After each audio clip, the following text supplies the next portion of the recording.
Welcome to this meeting of the People and Health Scrutiny Committee. As you'll see, there's a notice on the screen that says that we've got technical problems today. We are going out on Facebook, but it's only on voice at the moment. So for anybody who's listening online, I do apologise for this. Could I have the apologies, please? Good morning. We have apologies from Councillors Robin Cook and Bill Pipe. Thank you, and I think everybody else is here, and welcome to the new members of the committee as well. I think we've got a couple of new ones since the reshuffle a couple of weeks ago. So welcome, and I hope you really enjoy this committee. Could I have any declarations of interest, please? Okay, if anybody thinks of anything that they need to do a declaration on during the meeting, just put a hand up and we'll include it. Minutes of the last meeting. Is there anyone, hello, is there anyone who's got any comments on the minutes of the last meeting? These are really just for accuracy. No. Okay, that is brilliant. Thank you, we'll approve them. Public participation. I don't think we've got any members of the public here. Nope. Any councillor questions? I haven't had any submitted, so I'm assuming I haven't got any councillor questions at the moment. And I have no urgent items. So with that, can we go on to the cost of care information, please? And if I can ask Jonathan Price to present this. The papers for this weren't ready in time for this committee. So as a result, they were sent out to the committee, I think it was either yesterday or the day before the slide deck was, which is unfortunate, but it's just the way things are at the moment. But if I can hand over to Jonathan and we'll take questions after it. Thank you.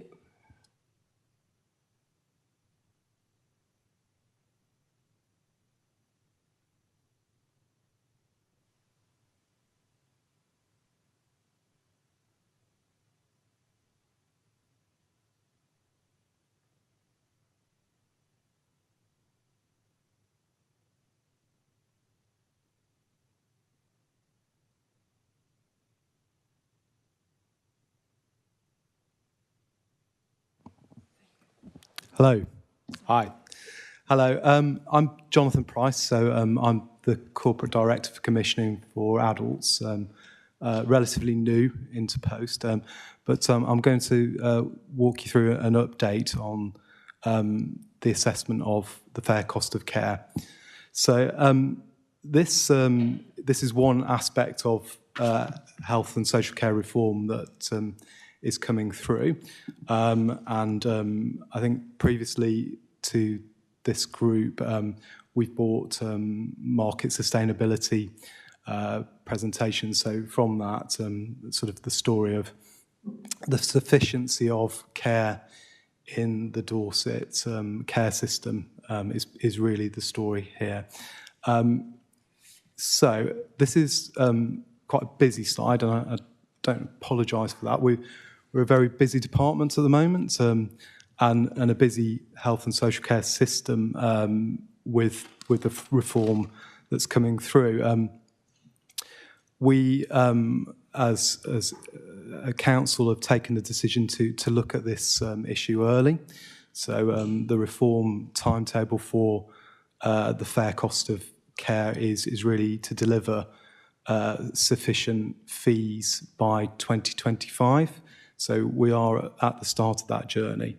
But one of the reasons that we have gone early on this is really the far column around the failing market. And I think there's a couple of key quotes there really about what social care is facing and has been facing, not just now, but over the last 2 years and before that. So instability and an unsustainable market, and really the role of workforce being seen as fundamental in the delivery of that care. So That's a quote from the LGA, and I think that sort of sets the context for this.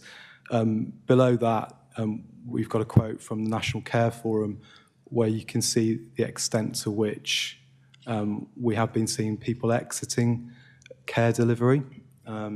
So as a local authority, our responsibility is to commission the care.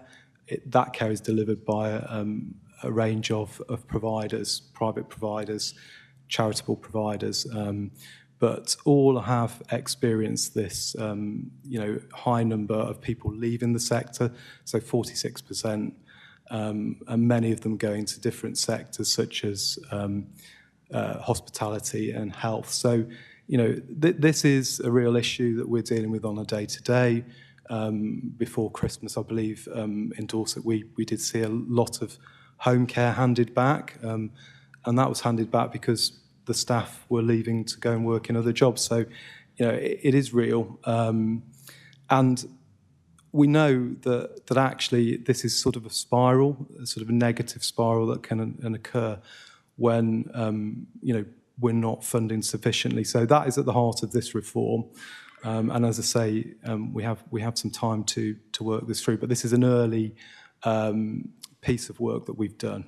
So that relationship between quality and price is very clear. At the moment, we have broadly a range of providers that are rated well. So that's a good starting point. But, to ensure that continues and the quality of care is maintained, we need to address this, and we need to address that workforce turnover. So part of the wider reforms will look at our practice around market quality. So we will be judged as a local authority on how we work with the market. And, we are again preparing for that reform.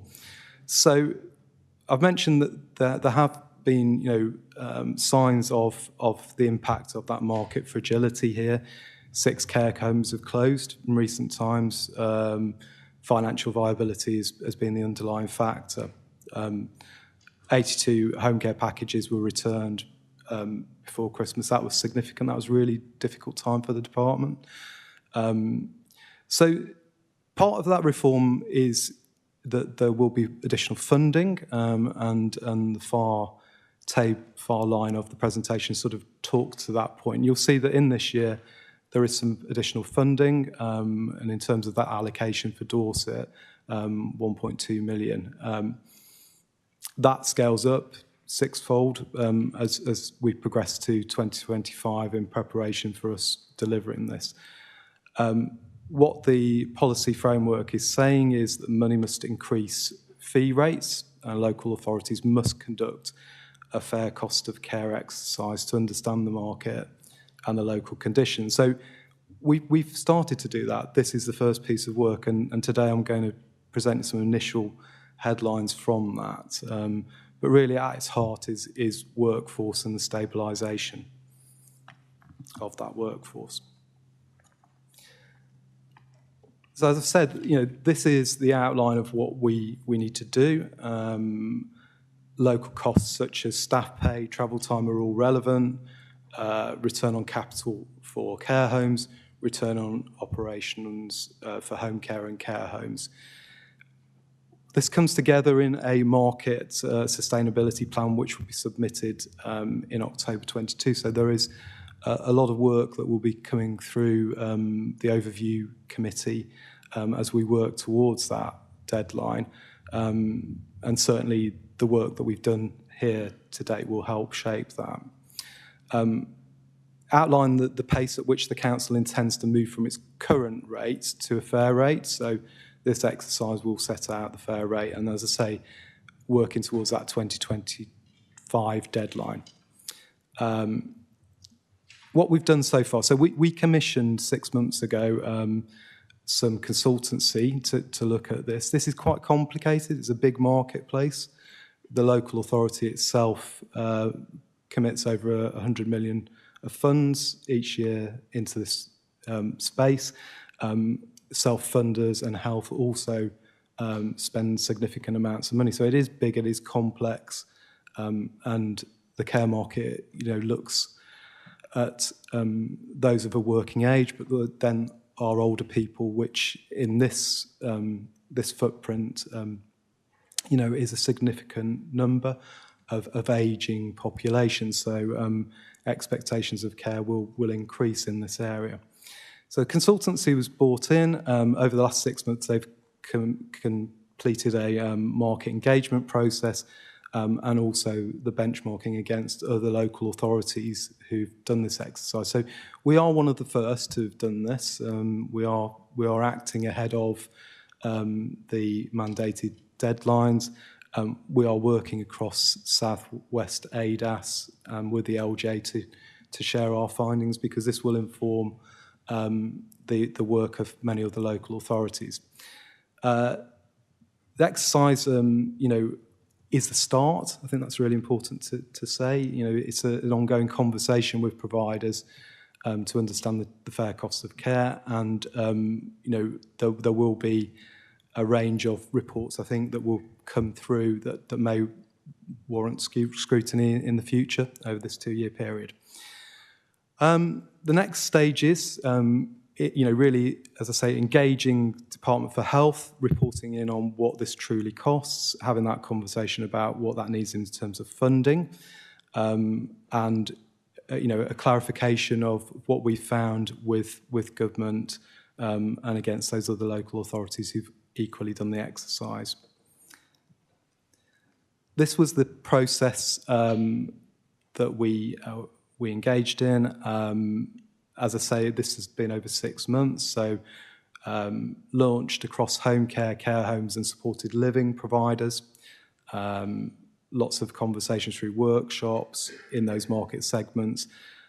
During the process, we had to extend the deadline several times.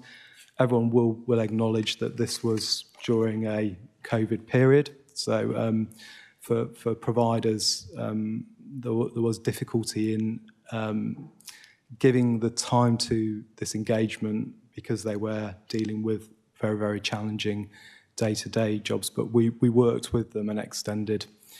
Early discussions with home care providers fed into us asking the consultancy to model a new pay rate of £10.50 an hour to match other sectors.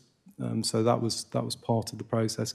And then the results of that, in terms of our old people's care home market, we got a reasonable engagement there of 24% of the market, and some really good data to start to base our work moving forward. Older people's home care business was less positive in terms of the engagement, but what we did get was some very good evidence from the 3 providers that did work with us. And as I say, that work continues, so there's lots of ongoing engagement.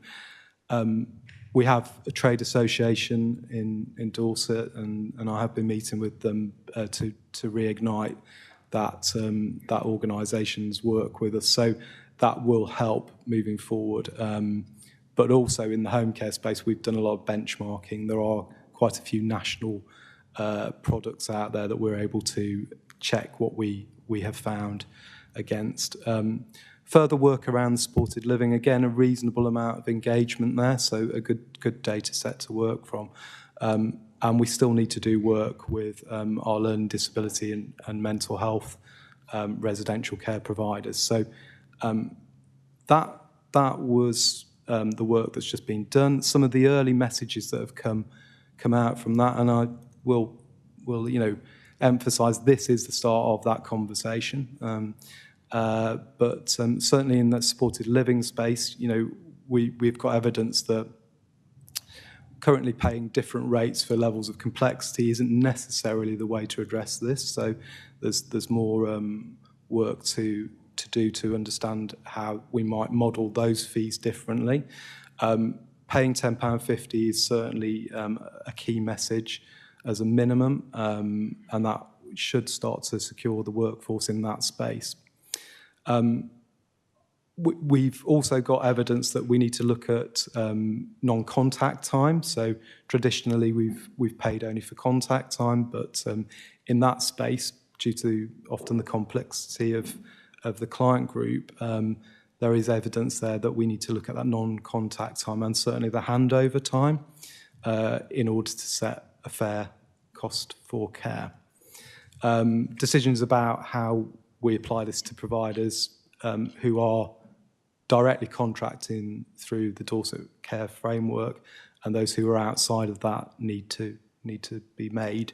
But certainly there's a good evidence base to start that work. From our home care for older people, key evidence really there about the link between wage market sustainability, but also a very clear evidence base around that need to develop a career path and the development of people who work in that sector.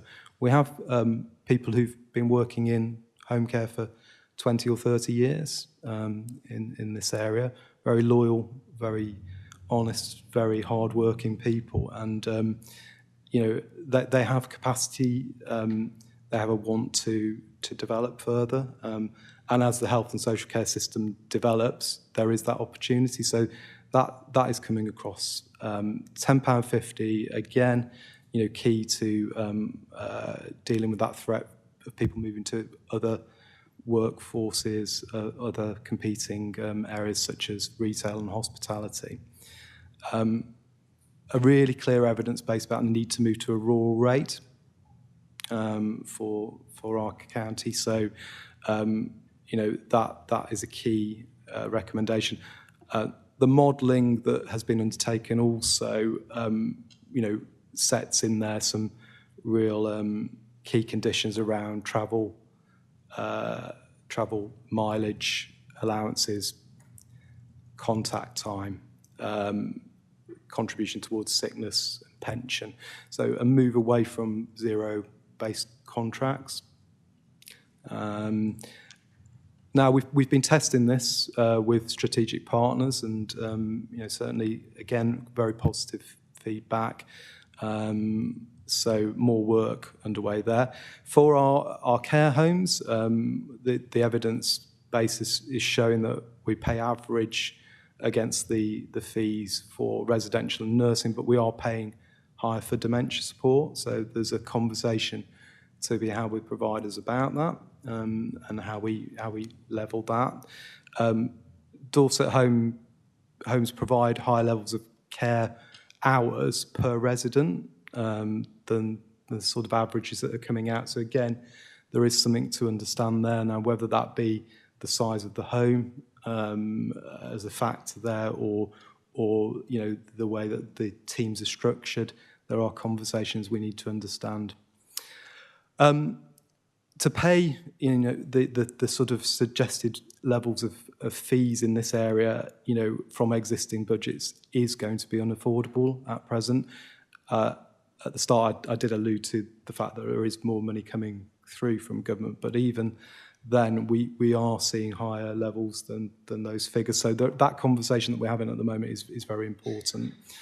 And I think, as I've mentioned around the difference between some of our dementia care home costs, there will be winners and losers in terms of those averages. So, there is work to do to work with providers to get them to the space where we are not only funding fairly, but we are actually paying fairly. So there's two parts to this. So that is the sort of early overview of this work. Next steps, a lot of reports coming through the system here in Dorset. Obviously, that assessment of financial implications, not just to the department's budget, but to the whole council budget. We need to work towards that 2025 deadline, and the market sustainability plan. As I said, we'll pull a lot of this together in October. I think there's probably lots of opportunity for Scrutiny to look at the work that will be implemented between now and 2025 and to scrutinise whether or not those measures have made the difference intended. But that's the overview. So thank you, and open to questions. Thank you very much, Jonathan. Can I go first of all to non-members for any questions, and then I'll go to the committee for a discussion. Councillor Weller. Thank you very much, Madam Chairman. I've got 3 questions. I wonder how the funding that the Director spoke of that we've received compare with national funding. We do know that we have a high demographic of elderly people in this county, and we are routinely underfunded by central government, so I'd like to know how that compares. And I noted what you said at the start, Madam Chairman, but I failed to see how this paper can be adequately scrutinised when it's presented at this point. Other people, actually the screens are rather more readable now. At the start, I personally, as one of that old demographic, couldn't read them at all. And it, as he said, was a weighty document. I think that people need to be able to see it beforehand. So I just wonder why or how that can be scrutinised. And I'm sorry if that sounds critical. And my final question is, the Director spoke of funding fairly and paying fairly, and I just wonder when he expects that we will have achieved that. Thank you very much. Thank you. If I can just say I would agree with you. It was a difficult call because the paper wasn't ready, but I thought it was important for it to come as soon as it could. And I do apologise for that, so thank you. Would you like to answer the rest of the questions, please? Thank you, Chair. So in terms of the funding and how it compares, that's the conversation we're having at the moment. So as I said, this is very early days in terms of Dorset's done the exercise ahead of the timeline. So we're having the conversation with other sites that have done the trailblazing work. But we're also having that conversation through the LGA about, do we look different in Dorset? And that conversation, we hope, will inform that funding settlement moving forward. So it's a data-led exercise, which is good. And, I think we should welcome the fact that we're having that conversation based on this information that we've got. So I think 2025 is when we're mandated to deliver this. I think we certainly will be using the information that we've got now to start to make some decisions that we can afford to make to implement this in stages. And as this work, walks towards that 2025 deadline, I think we will be coming back with much more detailed information in advance of this meeting to show how we will do that. But at this time we've got knowledge without necessarily full sight of the funding, but we can inform that, is my belief. So I've probably answered 1 and 3 there. Obviously, I do apologise for the presentation and it coming late, but equally, I think I would emphasise this is a very, very early stage of this process. Thank you. Are there any more questions from non-councillors? Okay. Thank you very much, Councillor Weller. Can I go to committee, please, and ask for questions? Councillor Ireland. Thank you. I've got lots of questions. Well, I'll just restrict myself to 2. So given we're looking to 2025, this exercise, I'm just querying the realistic values of pay and also mileage rates, because you quote £10.50, and yet we've got a huge staffing issue. The real living wage is currently £9.90. I suspect that's going to go up by 2025. Certainly hope it does. So how realistic is it to use £10.50 as an amount, or can you just tweak that in a figure in a spreadsheet going forward? And also the mileage rate, 45p a mile, that's been 45p a mile for a long time. It's a government rate. this council's paid it for many years. So, for example, Dorset Healthcare, of which I'm a governor, partner governor, they've actually increased their mileage rates to recognise current situation and fuel rates. And is fuel going to go down? Probably not. So they've actually increased their mileage rates for people like district nurses and things, and also raised they have a cap. You get a certain amount, up to a certain amount mileage, and then it drops. They've raised it from 3,000 to 10,000 miles. So I'm just questioning the numbers you're using, basically.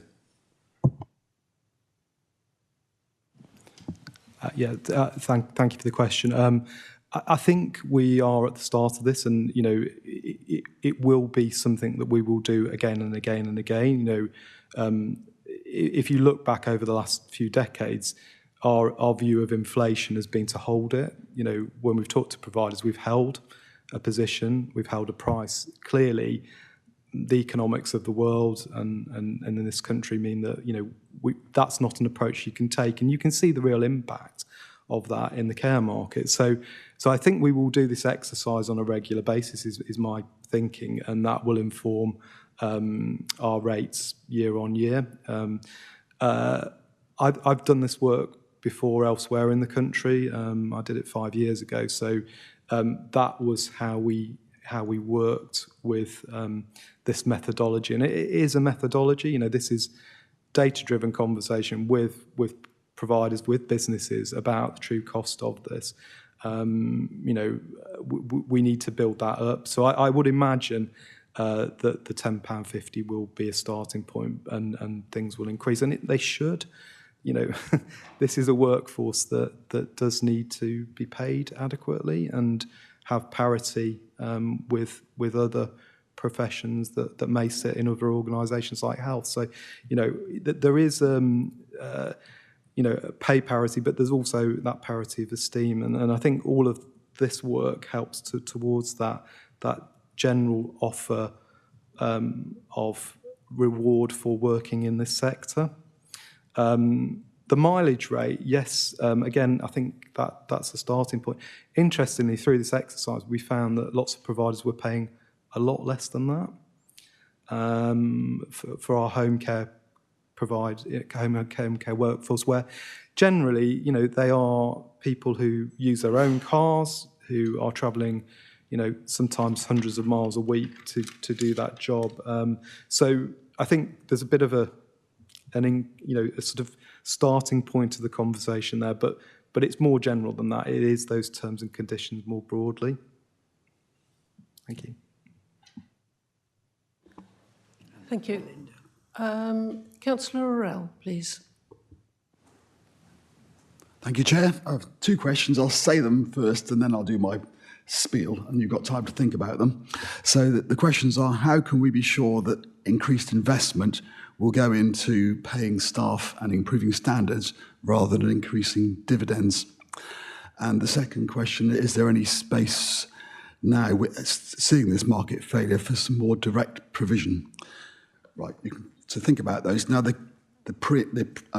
context is that over the 30 years in the NHS, I've seen lots of quite small care homes, which, in my opinion, were delivering excellent care to patients, fall over when they had CQC inspections because they didn't have the paperwork. So they've been replaced by bigger providers who have excellent paperwork. So we're seeing bigger chains. All well and good. Now, the problem comes is some of the chains don't, as you say on one of the slides, they're seeking to get a return on the capital for their care homes. Some of them aren't based on investing in capital. They are based on debt. So they take out debt on the coast. So they take the capital as a dividend, and then all the payments that go in are debt payments to service the debt with the bank, which is fine until the interest rate goes up, which they may well do in the next year. So that leads me to think that this market is more unstable than has been painted here. So which leads me to follow on. We've seen in our care of SEND children and children with special needs, we've actually brought them back into county because we recognised that private providers around the country were charging over the odds, and we could do a better job for our children by bringing it back in county. And is there a case for that here? Why does we need to give out 20 or 40% as a profit when that money could be invested in the wages of our staff and the quality of our care? Thank you. Thank you. I mean, in terms of your first question, which really is about how do we ensure that the frontline people who are delivering the care receive the investment that we're going to make, this is something that we need to do through greater transparency, so a move towards more open book accounting with providers would be one way of doing that. That is something that takes some time because these are private businesses. Not everyone's going to want to do that in the first instance. But I think from my experience elsewhere, that is where we got to because these are partnerships in the delivery of social care. The way some of the things that we can do, is to write it into the contract. So a minimum pay rate. Again, I've done that before. That does work. But I think it's broader than just pay here. So this is about our work with providers as a department around quality, around understanding where we might be able to help their business to get to a place where we can all achieve this fair cost of care. So there's a lot of work to do here, and I'd be lying if I gave you the impression that this will happen quickly. It takes quite a long time to do, but when you do it, what we will see is growth in the workforce, because as a sector, this workforce loses around a third of everyone who joins within the first year. So if you can address retention, then you will get growth, and I have seen that elsewhere. So I think that's a really important factor. And of course, the pandemic has put this into the spotlight, and providers are very, very aware of this relationship between reward and retaining a static workforce. And that stable, static workforce, really helps with their profitability. So that relationship and that transparency, I think, is the approach that we will take here, and it does work. In terms of the second question about direct provision, well, we've taken a decision as the council to change our relationship with the Tricuro business. So we are bringing that workforce and those assets that we transferred into the joint vehicle of Tricuro 7 years ago back into a new wholly owned Dorset care company. So that's currently 24% of our expenditure for adult social care. We would look to build on that. One of the reasons we have done that is, we are seeing fragility. You do need to have some capacity to pick up when businesses fail. So again, in previous experience, that option is very, very useful in this market, because there will be exits from the care market, and they won't all be as a result of the finances. There will be people who retire. Again, you know your population better than me, but the ownership of some of our smaller care homes will be ageing. So, we need to have options. We need to have the ability to do that. So we are already thinking in that space. And then I think the final point I'd make on that question is also our commissioning strategies are at the moment under development. Will come through overview next month, and they are setting out our programme of work for the next 5 years. So what do we need to do to make sure we've got the right kind of care in Dorset for people to age well? And I'm sure will prompt a lot of conversation as we go through that process. The final point really, is connected to that around, out of county provision. We would want it to be in county. We've got some really good providers. We need to work with them to make sure that our commission is, good at all age. So across the piece, and Claire and I are working on joint commissioning strategies for all age at the moment. So we are tying this together, but absolutely people should be in county. So I hope that answers your question.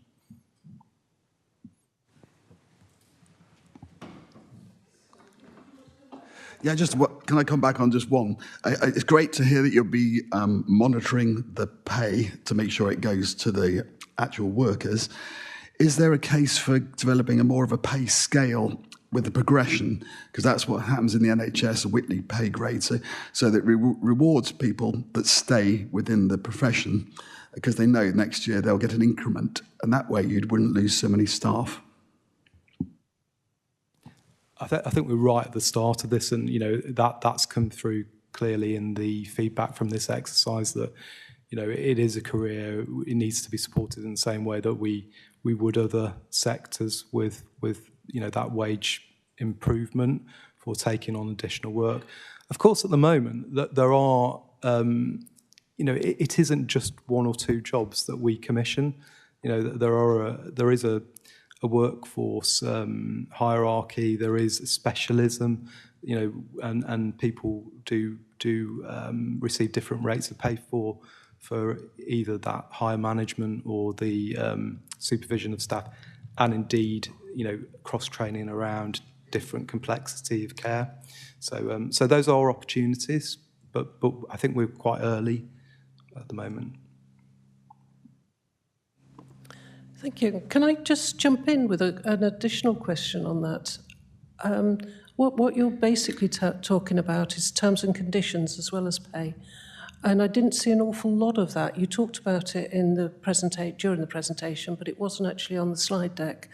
Could I just have assurances that when we are doing a fair cost of care, that terms and conditions, as in 0 hours contracts, are being removed, good training systems are being put in place, because all of these cost a heck of a lot of money, more than just your £10.50 an hour. Absolutely. I mean, the where points in the presentation did reference that, but I think we probably bolded out the £10.50 an hour, and apologies for my presentation because that's probably what you heard. But certainly the feedback is all about career progression, investment and development of people who work in the industry, and those wider terms and conditions, which aren't always just monetary. There are a range of benefits that can be applied here, but the putting people on a fair pay rate, I think, is something that is very, very important here. To allow people to enjoy many of the things that other people do in different sectors. The ability to borrow money, comes from greater pay, but also contractual hours. And interestingly, the conversations I've been having with providers, many of them are moving their staff to contractual hours. Our block contracting, that's where we commit long-term to a set amount of hours, also drives that. So it isn't just about the pay, it's also about the commission and the contracting model that we use. But absolutely, it's at the heart of this. It's really, really important. I just wondered if I could come back, because I know Belinda's waiting as well, and Piers, yeah. I think this is all tied up with the words you used at the beginning. You talked about profession, and that's so important, rather than just the thought of a job with a 0 hours contract and no security within it. Interestingly, Claire, in the pre-meet, talked about growing our own. And I think that this is what we should be really looking at the heart of this, within this scrutiny, is to make people feel valued, both the receiver and the giver. And I think that is just crucial, especially as we're looking across all ages with this. Sorry, I just couldn't hold that in any longer. Sorry, thank you. Could I go to Belinda now? Sorry, Councillor Ridout. Thank you, Chairman. Well, I'm new to this committee, but I have had some experience with healthcare. I've been in home care and care homes.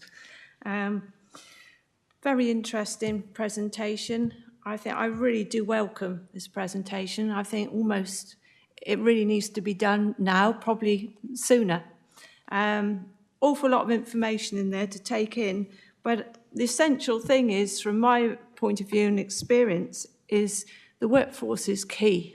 If you haven't got a happy workforce, it works as a team and everything runs smoothly, you soon get into trouble. So from this, I can see workforce is put there in the front. I did have some concerns over rates, as Councillor Ireland picked up, by 2025, but I think you explained that. You'll be looking at that. I also asked a question whether if possibility of funding apprenticeships. So we are learning within in-house learning and training. I'm pleased non-contact and handover time is being looked at, and realistic time, especially with home care, realistic time between visiting different customers. That's so important, because I know from experience it just doesn't work. I'm also interested in this rural rate implementation, so I'd like to know a bit more about that, but perhaps that's something you're developing. But I really look forward to this coming back to scrutiny to see the finer detail. Thank you. Thank you. It's interesting. You were just talking about times and what have you. The other one that I've picked up on through personal experience is the quarter of an hour time slot, which I think is ludicrous. You cannot do anything with a member of the public, with a resident, with somebody you're helping in a quarter of an hour. It's hardly time to get in and put the kettle on. So I think that is something that we need to look at going forward. I don't think I need to... Do you want to answer that one? I was just getting some water. We don't commission quarter of an hour. Half an hour is the minimum. And I think that's been in place for a while here. So that's very positive. Thank goodness for that. Can I go to Councillor Brown now, please? Morning. You noted the turnover rate of staff at a third, which is, is a number I've heard before, and I find particularly worrying. I would be amazed if there's any other profession that has such a high annual turnover of staff. And to me, that highlights an issue, because all we need to do is slow that down slightly. That would increase the workforce, and therefore we can start meeting our current unmet social care need. We've sort of discussed the finance side, but I was just wondering, how do we help create the opinion in Dorset that going into care is a career choice and a good one? Because all of the carers that I've met on my travels as a counsellor have been the most passionate and enthusiastic people about the job that they do. They absolutely love it and can't imagine doing anything else. But they have many complaints, and quite often they're not held to the same high esteem, particularly as their counterparts who work directly in the NHS. So that was sort of my first question. How do we help change that perception? How do we make care a career for people? And what other ancillary benefits do you see as the bolt-on on top of that high-level, pound per hour number that helps do that? Yeah, I mean, you're absolutely right. And I think I also said, where we got this right in a previous job, just stopping that third turnover meant that there was growth of 8% across the workforce in a year. So it can be done. That was pre-COVID. So, obviously lots of conditions have changed, but it is absolutely the right approach. In terms of how do you improve the profile of the work and make it attractive, that needs a workforce strategy, and it needs a joined up workforce strategy across health and social care. So we are at that point as a system where we are working with our health colleagues, and the new structures for the ICS are being pointed to at the moment. So I think our message from adult social care will be we need to start to work towards that join up of workforce strategy, because there is the opportunity for, I think someone mentioned apprenticeships. People can work across a care home, a hospital, a dom care provider. You know, all of that is achievable. Certainly in our Care Dorset business, we will be looking to do that. You know, we have a range of services there. So I think workforce strategy is a starting point. Lots of places around the country have really used, to great effect, the Proud to Care campaign. And the Proud to Care branding is quite powerful in changing in some of those things that you described. So I think that those are important bits. As I've said, I think this is very early days. You know, this is an initial feedback on a piece of work we've done ahead of the mandated timeline, but it will inform our workforce strategy. It will inform our commissioning strategies, and it will inform the conversation we'll have with the system on this. So that opportunity is there. The bolt-ons, I think you need to look at alignment with other services, other professions, you know, where you certainly, there are very few professions that have 0-hour contracts as a starting point.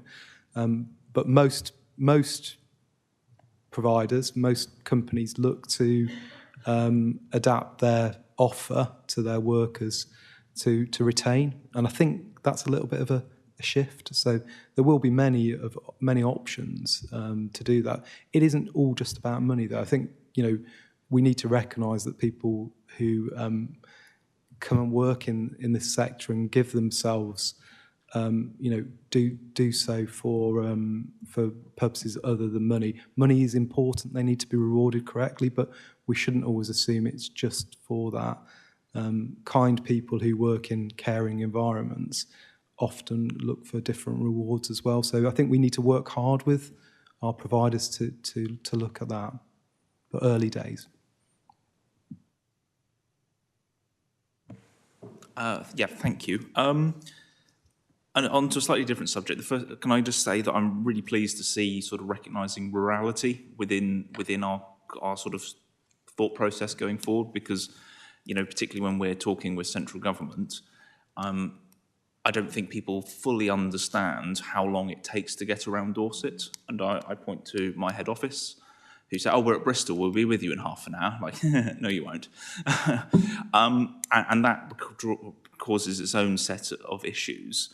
And the reason that I sort of mention that is that all of this stuff is great that we're talking about. We're talking about extra benefits. We're talking about increasing pay. At some point, we are going to have to fund that increase. And apologies, because obviously we've only just briefly seen the slides. I think the figure 1.2 million as an additional funding pot. I'm going to break my rule. I'm going to do mental arithmetic while being recorded. We commissioned about 136 million a year, give or take. So that's less than 1%. We're talking about, give or take, a 10% increase on base wages in this initial report. I'm assuming these numbers are reasonably recent. We are looking at, according to the ONS, probably about 10% wage inflation at that part of the market on top of that. And that's before we get to 2025. Coupled with Dorset Council's working assumptions of an increase of 6.6% for the demand side, all of these numbers start sounding very, very scary very quickly. How are we, this is the $1 million question, how are we going to square that circle? And when the time comes, are we going to have to make a difficult decision between one and the other? It's true. I mean, you know, there's a lot of turbulence at the moment, isn't there? And it's difficult to make long-term decisions. So I think, you know, what we will be doing here is working with what we've got to improve towards those targets for 2025. I think, you know, the conversation about what it really costs is different from what might have been projected initially, and of course we are one of those local authorities who've got the evidence base to have that conversation. So, I think it's really important that we as a collective are clear about, the costs in Dorset may well be different. They may well be greater because of the travel time. So we've got to lay that down, and we will be doing that in a phased approach here. Because even when that money ramps up to 6 times what we've received this year, it probably isn't going to be enough. But there's also another side to the coin, really, and it is about our use of resource more generally. So if you get good quality care that's delivered, at the right time, right place, it actually is more efficient than perhaps the model we've got at the moment. If we are moving to a more early intervention model where we invest our resource in people's journey from a fall, from a hospitalisation, to get them back to recover, then we actually do see that we start to square some of those scary numbers. So there's a lot of things that we can do, and as I said at the start, the Commission intentions will lay out some of our vision for that, and that will drive the effective use of what we've got in terms of resource. But I think the general theme is this will cost more, and you can see it through the headlines that are presented there today. I'm really glad to hear you talk about the sort of that preventative model and how we can try and stop people going into needing a care package. I guess then the follow-up question is, how do we incentivise private providers within a cost framework to prioritise the medium and long term over the short term challenges they have currently? We can have that sort of longer term vision, and I know that the team are doing an awful lot of work, home first, all of that kind of stuff, to try and make people healthier, improve their quality of life, but ultimately keep them out from needing a care package, which is win-win for them and for us. So how do we incentivise private suppliers to think in the medium term when we're looking at the kind of, as you said, turbulence in the marketplace with the number of care homes that were closing, the current mismatch of the unmet care need? How do we start focusing on the medium and long term, and how do we incentivise the private sector to do that? So we need to change the relationship with providers. We need to become partners. There's lots of contracting models that allow us to do that. So personal budgets, individual service funds, all allow providers to step into that space to help us help the individual in a recovery model. So those are areas that we need to develop further. But there are examples from around the country. There are examples, from children's services where you can achieve this. So we need to, change the relationship, but actually in a more equal relationship becomes more of a equal responsibility for that recovery journey. So that's how you do it, but not easy. Okay, thank you very much. That was a really good question, the last one. Councillor Ireland, did you want to come back? Yes, sorry, a slightly different question. I thought about this during your talk. So we have block contracts, you may be aware, with Care South. They've been running for 20 years. They've got another 20 years to go. Does this work, are they exempt from this work, or does they fall under the sphere of influence? So, I mean, they are a key provider. We have block contracts with a number of providers. We obviously are having conversations with all of those providers at the moment about early indications from this work. What our commissioning strategies are going to shape moving forward, and I would hope that we will be in a position where we are able to change some of those arrangements, which have been in place for many years. As I say, the very top of the presentation, this is a time of great reform for adult social care, and that isn't the department, that's the providers as well. So I would very much expect that, you know, as we work through this, we are changing different contracting models, different reward and recognition arrangements. Okay, Councillor Rennie. I just wanted to ask, at the very beginning, it was quite shocking. 68% of cases, 68 of the 162 were due to lack of staff. That's a huge figure, especially just before Christmas. And I'd like to know, as we move forward through this process, I don't need to know it today, really, about the sort of demands that we're looking at, and if things have settled more, because people, I think, left this sector because they were concerned about COVID and the impact on their wider families and themselves, obviously. But I think that was quite shocking, because that actually would have undermined some of the other work we look at through hospital leaving and the demands on the other services that we're providing. So I'd like to see this, and hearing Piers talking and Nick more about how we're going to value this and see value, and the makeup between, say, do we drive, I'm sorry, I can't find the word, where we're looking for people.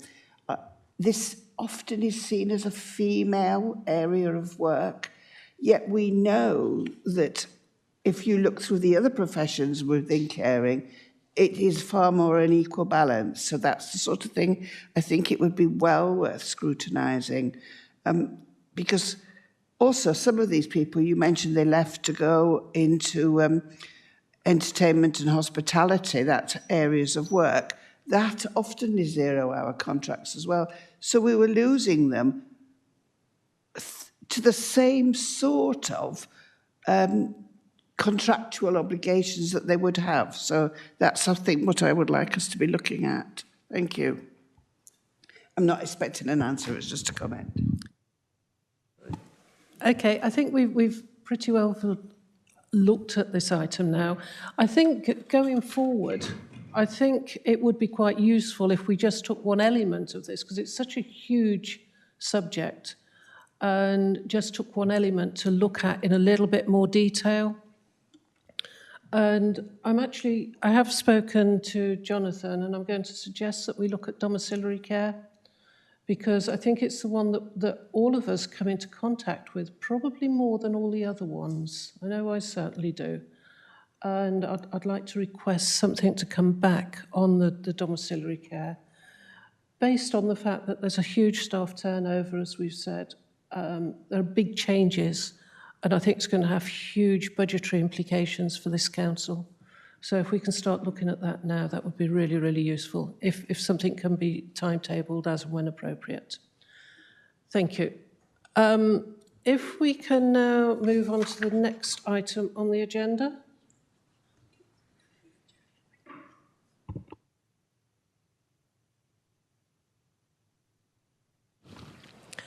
Could we adjourn just for 5 minutes, please?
think we haven't got Councillor Rennie back yet. I don't know how long she's going to be, but I think it might be prudent to carry on with the meeting. And apologies for the delay. And the next item on the agenda is a self-evaluation of children's services. And if I can hand over to officers to present, or would you like to present, Councillor Parry? Thank you, Chair. Just by way of brief introduction, before I do hand across to officers, my grateful thanks to yourself and your committee for looking at our self-evaluation report today. I hope you feel that we have been candid in both acknowledging the challenges we've faced over the last 12 months, but also the successes that we've enjoyed and our absolute determination for our children and young people. The report is a comprehensive one, but I of course, do come back to my absolute belief that we should never rest on our laurels. So I do hope that page 99 of the report, which turns to our conclusions, does firmly acknowledge our determination to continue the work. It talks about we remain ambitious for our children more than ever. Our children need to be bold, tenacious and resolute in ensuring that they have a bright future. We continue to build something special that will last, and we are determined that in Dorset, all our children thrive. The officers that are with us today are Teresa Levy, Claire Shields, and for a first outing into this committee at least, a warm welcome to Paula Golding.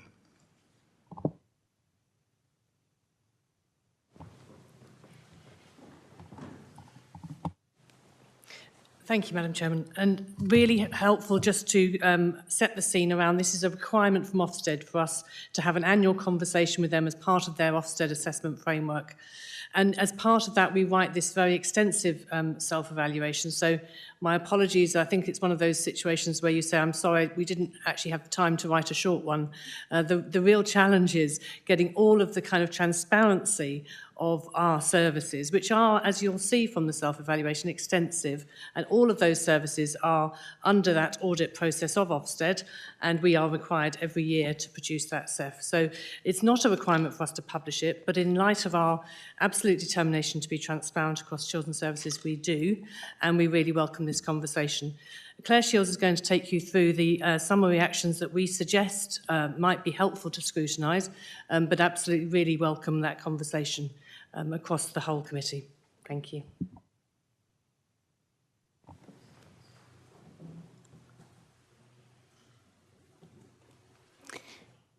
Thank you. And thank you for having us. As you can see, the summary report sets out both the strengths and areas for development that we've identified through our self-evaluation. And I think it would be useful to focus here on what we think the areas for development would be and how that might help inform the work of the committee going forward. So you can see in section 14, we've identified what are our next steps. And I think really important for us to have continued attention on this. So improving the quality and availability of local placements for our children. A really important priority for us, and one that we pay close attention to and still have more work to do on. So recruitment and retention of foster carers, and focus on really on the implications and the impact of the new model of foster care support that we will bring in through the Children's Services Transformation Programme, which is the Mockingbird model, and suggest that committee would like to pay attention to that and keep track of how that goes as we move through the future. Ofsted, when they were here, recognised some challenges for us in the system around the support we provide for our care leavers. We have addressed all of the areas of performance that Ofsted recommended that we should focus on. However, we are still ever more ambitious for our care leavers, and we have a care leaver delivery board in place driving that through. So we would suggest that that's really important focus for the work of this committee going forward, making sure that we're delivering on those recommendations, and also that corporate parenting is held really close to the heart of all members as we move forward. We have in place a strengthening services plan and a board which is multi-agency, and that board is at executive level across the whole partnership and drives forward partnership performance and improvement actions and scrutinises performance of all of our services across the system. And it would be helpful for Scrutiny to have an understanding of the work of that board, how effective it is and what performance measures that it's driving forward. And we have seen the impact of that in the outcome of the Ofsted Good rating, and that was really driven through the work of that Strengthening Services Board. and the plan that we have in place. And we continue to use that as the single place for all areas of performance issues that we identify or any improvement work that we need to do. All gets added to that plan and seen through. You will have heard, and we've talked through some of our transformation proposals through with People and Health Overview Committee, and I think it's helpful to bring some of those here for you to be able to see the impact of those transformation plans. In particular, some work that we are putting in place around family hubs, and People and Health and Overview Committee have had a strong steer in the development of that policy, and it would be helpful for you to see the impact of that over time. I think also focused on safeguarding families together and the impact of that as it comes forward, which is where we're going to work together as partnership to improve access to adult practitioners for a range of issues affecting parents, working alongside children, social workers.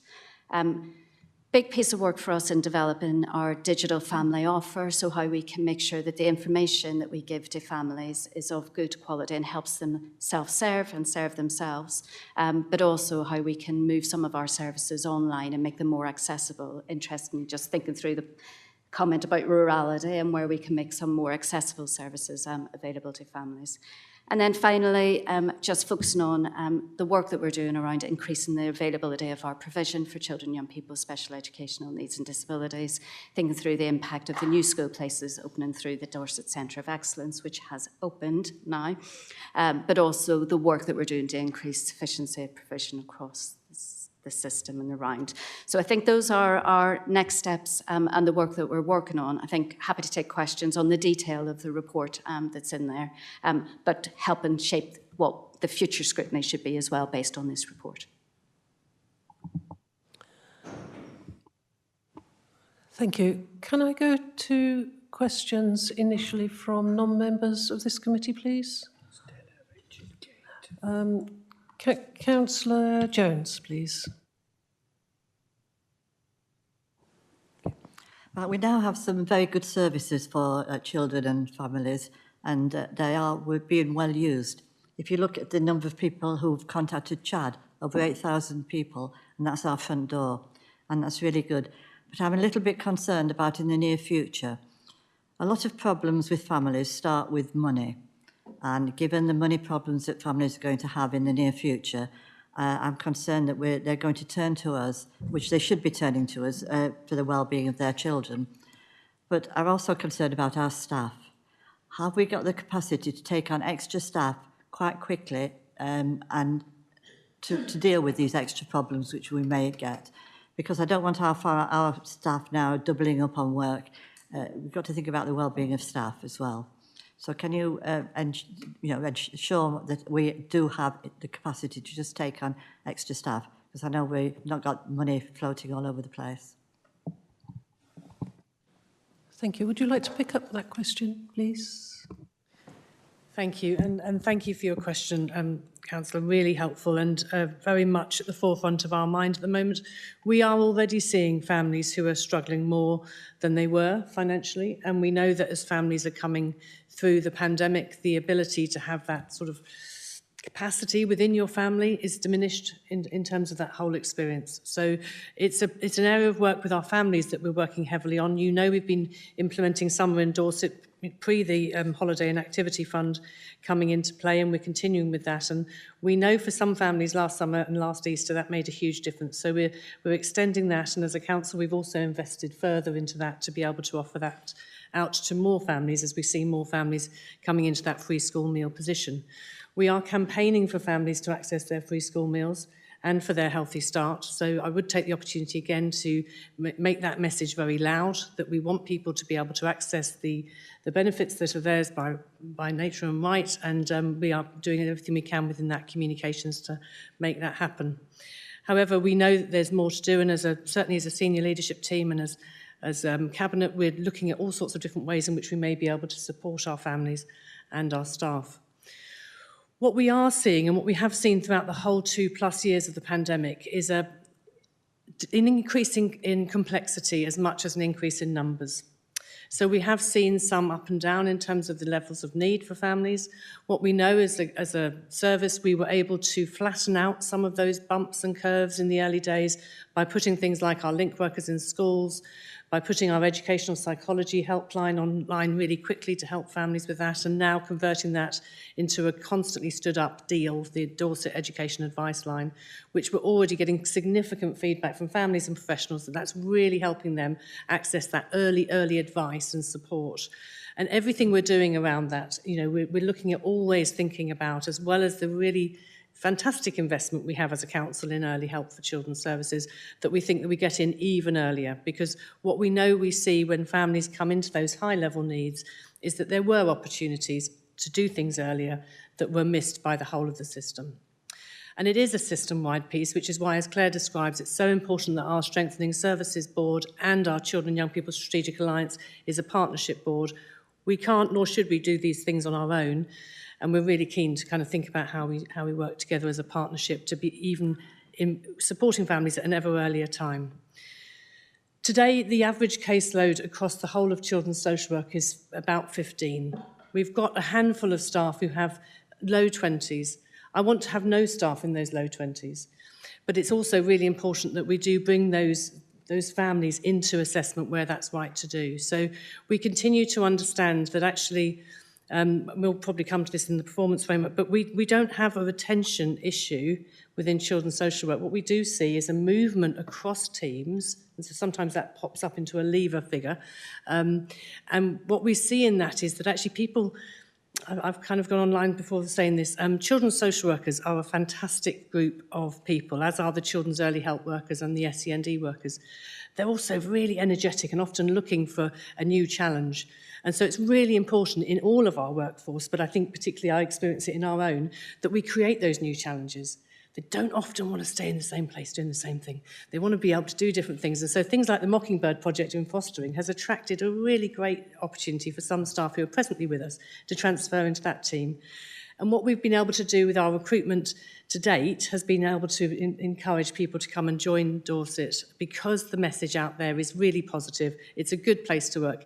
It's a kind place to work. And I'm not talking soft and fuzzy. Kind can have a challenging edge too. And people absolutely feel that in terms of coming here. So we will continue to do everything we can to keep the right level of staffing. Sometimes that is particular key posts, but other times it's around thinking, what's that new need really telling us? And so some of the conversations we're just beginning to think through is that we do see an increasing need in young people, particularly in the east of the county. And so we're thinking about what we know works really well in places like Chesil, or our targeted youth workers. You know, should we be looking at shaping some of our resources differently to be able to work with different groups of children and their families? So what you can be sure of is that on an hourly, daily basis, the leadership team are looking at where that need's coming from, how we shape our resources to meet it. But it won't be a simple kind of message, I don't think, about bringing in more of X profession, because we really know that it's very different across different parts of the county. But we look at it very regularly, and at the moment, the message we're hearing from staff is that even in spite of some other neighbouring authorities potentially providing very big golden hellos, people are keen to work in Dorset because they have really good managers. And I'd absolutely celebrate those managers today too, because that's the most important part of actually why people stay in an organisation. Thank you. Is that okay? Could I go on to Councillor Biggs next, please? Thank you. It's a really interesting report, really detailed, and highlights many of the excellent things that are occurring in the sector and children's services. I've a lot to be proud of. There's perhaps a couple of areas that I'd want the committee to think about exploring, maybe not now. So one question is around, I think it's on page 62 on ModGov, which talks about the framework providers for residential care, so the 31% who are not in foster care for looked after children. And if you've read the Children Commissioner's report on private providers, you know, it is very worrying that she found that the average profit level was around 17%. I've no idea what value we get from our frameworks, which may be better deal than some of these but they are occurring and frequently buying up properties. There's one just a stone throw from here that's occurred in an unsuitable location, in my opinion. That's just my opinion. But we will be using them because obviously we need that capacity, and they may be potentially get very good care. I've no idea. They are all inspected obviously by Ofsted, but it's that value that there's talk, rightly so, in the report about increasing our in-house provision, but it's sort of aspirational. I don't know clear targets, but I'd want to know, like you just done previously with adults, a sort of bit of an analysis into the value we get from our frameworks, and some may not be on the framework and paying real top dollar for very difficult to find accommodation. So that's one question. The other question is actually on the next page, top of page 63 on ModGov, which talks about a bullet point, review of our children's home for young people who are disabled, and look at how the service can be provided differently. Obviously, we're thinking in my head about the provider of presumably Cherries in Weymouth. I remember when Dorset County Council closed various establishments around Dorset, and the difficulties and the anguish from families. We've got to be really careful how we do it.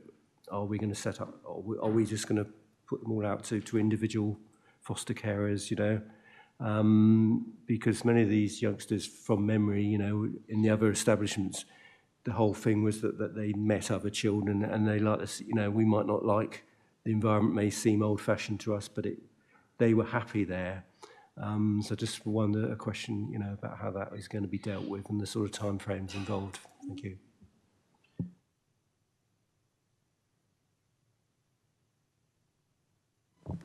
Thank you. Perhaps I could reply to the last point, and I'll hand across to Claire Shields on the other point.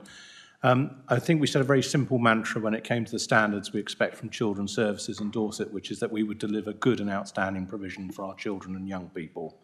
And that applies, of course, to the fabrics of the buildings that we use for our children's homes. The Cherries, as we know, is rated as a good children's home, but we are also very conscious that it will require capital investment going forward, and we may have to work with families to understand how that would how we could do that in the best interest of the children and young people without causing any unnecessary distress to them.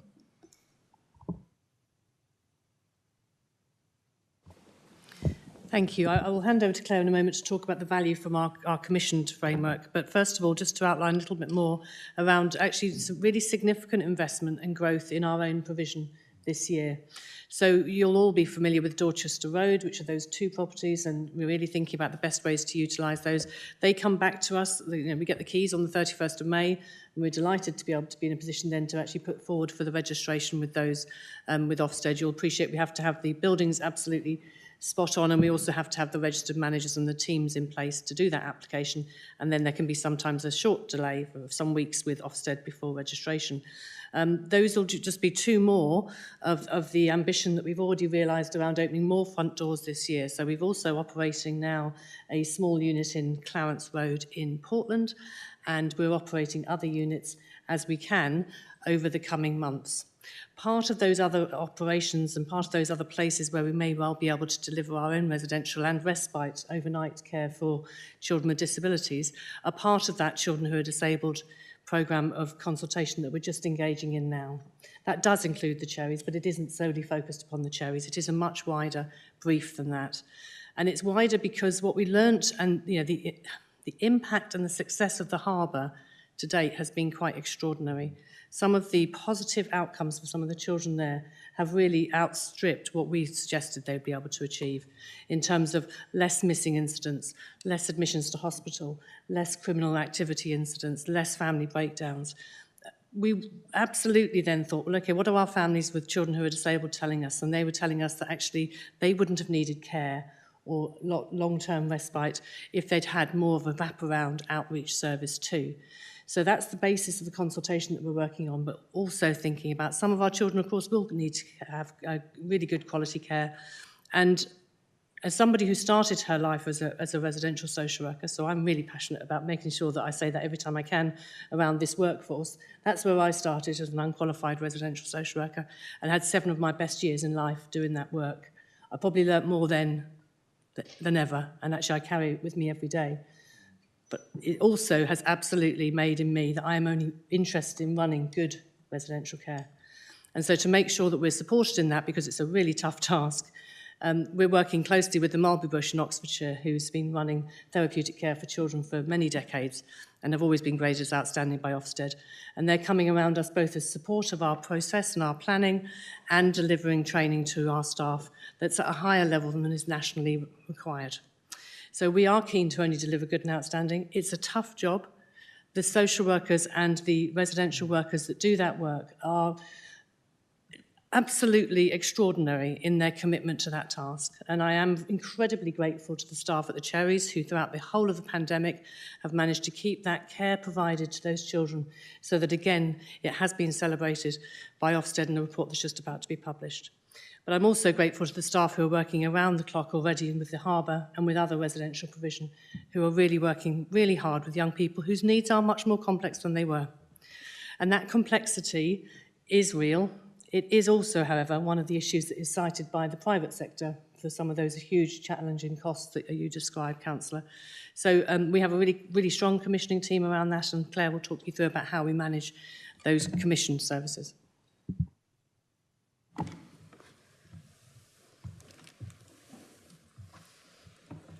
Thank you.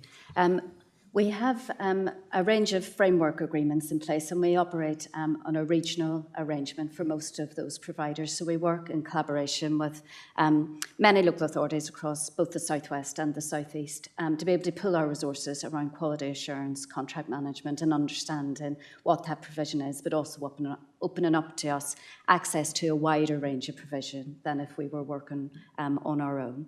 As part of those framework agreements, we have the opportunity to enter into block contracts with providers that are in our local area. And we've been working quite hard to understand who are the providers in our local area and bring them in to be part of the Dorset system, and where we can make sure that our Dorset children are using that provision rather than children coming from other areas across the country. Because, as you know, our commitment is to keep our children close. But we also think that's better for providers to be able to have a better working relationship with us and to be able to manage flow through the system, so we're able to plan together for children. So we have regular monthly conversations with every single provider that is operating in Dorset to say, we have these children, which children can you take, and how can we maximise that? And where appropriate, we have some block contract arrangements in place and are in the process of awarding further contracts at the minute as block contracts in Dorset. We share your concerns about the profit making within the private sector, and absolutely feel that it's important to us to be involved in providing some of our own care so that we can help disrupt some of that, but also really advocating quite strongly with providers around the level of profit making that they have. We are very clear when we're talking to providers that they need to tell us how much profit they're making, what's that looking like, and how they're investing some of that work for our local providers. But it is a big challenge, and it's a big national challenge that we will continue to work on. We're doing another big piece of work with the South West region about how we can increase sufficiency across the whole of the South West region, both in terms of fostering and residential provision and the type of residential provision we're having, and having lots of conversations with the larger independent groups, so the Independent Children's Homes Group and some of the bigger foster care providers who are coming to talk to us about what they're doing and how they're seeking to move that through. So we are worried about it. I think it's a challenge, it's a national challenge, and we will keep pushing on that, and we will do as much as we can to have good, strong relationships with local providers and bring them into part of our system as well to ensure we're getting value for money, but also that we're getting quality for that too. Thank you.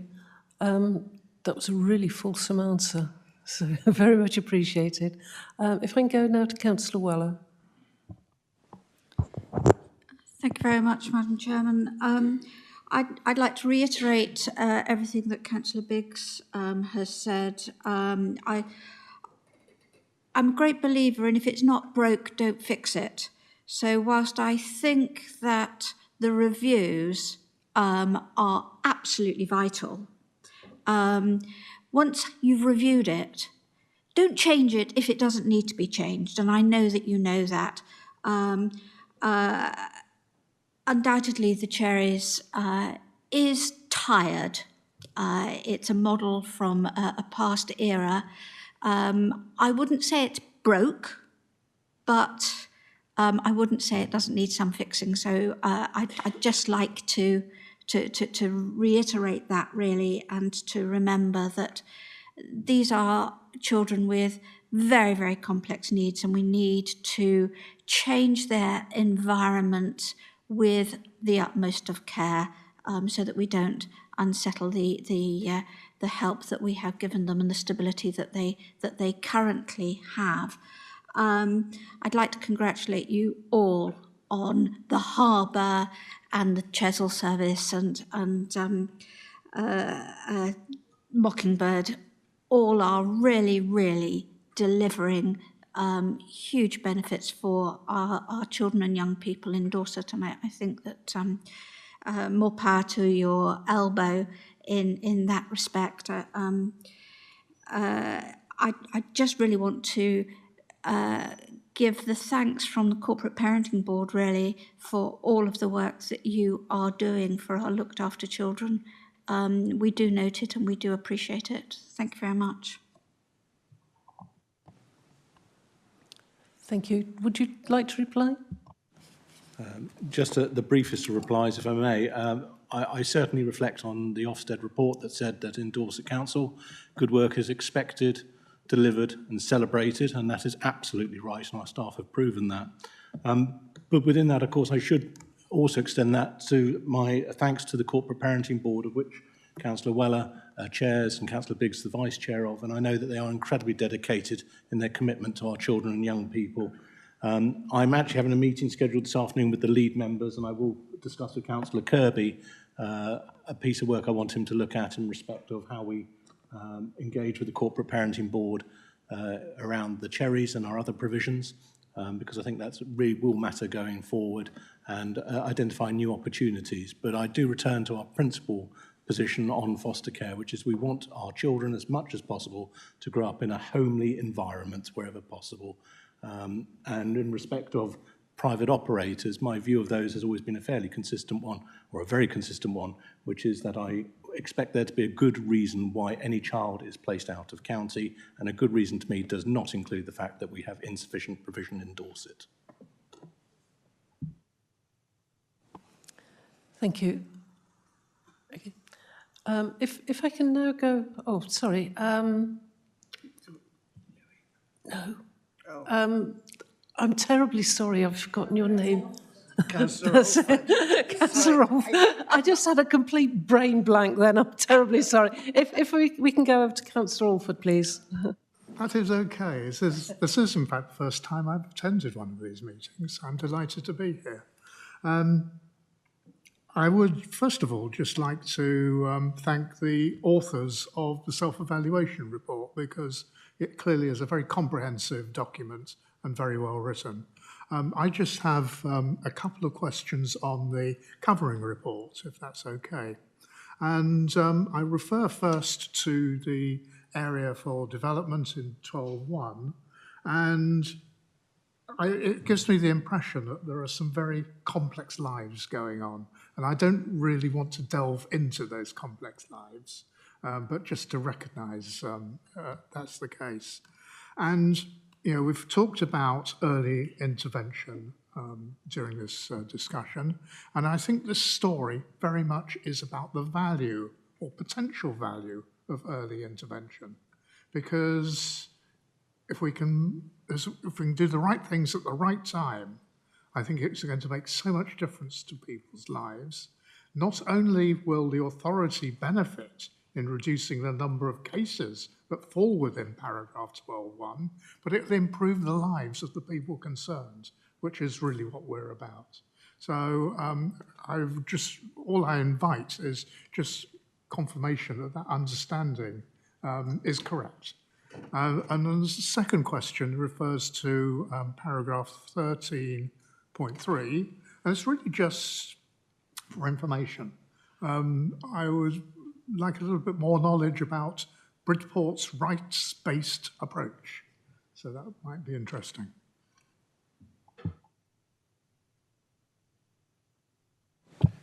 Thank you. In response to Councillor Alford, and a warm welcome to him join us on this committee, I would say you've nailed it in one in respect of what our expectations would be from early help. We would expect it to be effective and see that de-escalation being required. But I do know in some cases it is a very, very complex picture, and we do have to understand that. So sometimes we have to do further work in those areas. Inevitably, but that doesn't mean that we should shy away from those early interventions, because for a lot of people those will be successful interventions. But I know Teresa will probably want to speak more extensively on this. Thank you, Councillor Alford. Really helpful questions and comments. And I'll come for the Respecting Rights response from Claire Shields, who's been leading on that work. But it is beholden upon me just to always remind us that in the world of children's services, many and most of our families absolutely want the best for their children. They want better for their children than they had themselves. It's most important for us to remember that. And they may not be doing that today. They may be struggling, and early help and that's family support is what's so critical to do that, to help them be able to provide better for their children. But there is a small percentage of our population that aren't in that space. And therefore, the task of every Children's Services Department is to be able to identify those families where early help and family support is the right thing, and those families where actually sharp forensic intervention to protect children is also the right thing. And it's just beholden upon me every time we talk about we are driven by children being brought up in their own families, and where they can't be in their own families, in a family environment. But we also pay really close attention, and sadly do have to, on many occasions, intervene within places where children are not safe. And no amount of family support or early help is going to make that happen. And so I just want to really reassure the committee that we hold both things in balance. Thank you. Is that okay, Councillor Alford? Okay. If I can now go on to committee members, could I now go to Councillor O'Leary, please?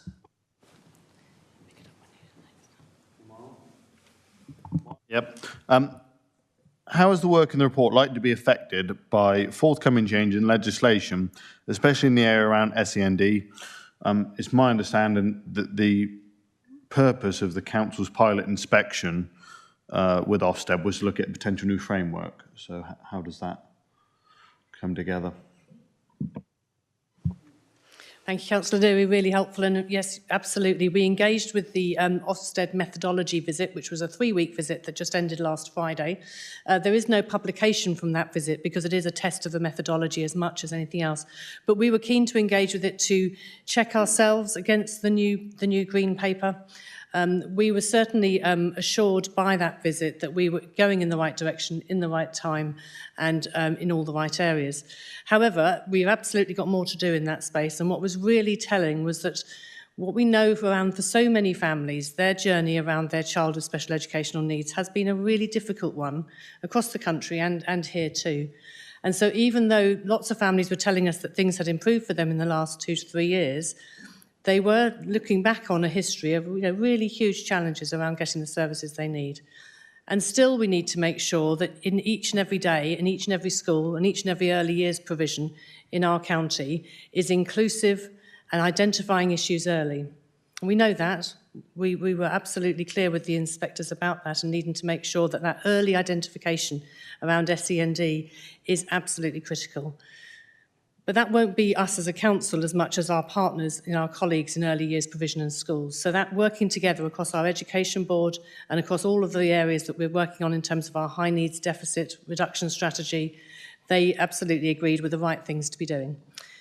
We also know that we want to be really confident with our young people around their future adult lives. So we want to be absolutely certain that they can see pathways for themselves into work, into good homes, and into good relationships, into loving relationships. That's what they want, and we want to be able to work with those young people with additional needs as they move into adulthood. So I'm delighted that we're working so intensively with adult colleagues around that preparation for adulthood, and the 0 to 25 board that again is independently chaired by Mark Rogers is really driving that programme. So Ofsted saw all of our plans, they saw all of our progress, and they felt that so much had already turned around. They said they thought it was a groundswell of change that happened in the council in the last 2 years, and absolutely supported our process going forward. And it is in line with the Green Paper. Thank you. Could I have Councillor Penfold, please? Thank you, Chairman. Two questions, please. And firstly, thank you very much for the huge amount of work that you do. We all appreciate it very much. Child protection plans are often thought of as an edge of care, and our officers obviously need to use judgments in effectively managing risks. But what are the key drivers that would determine whether your support is step up or step down?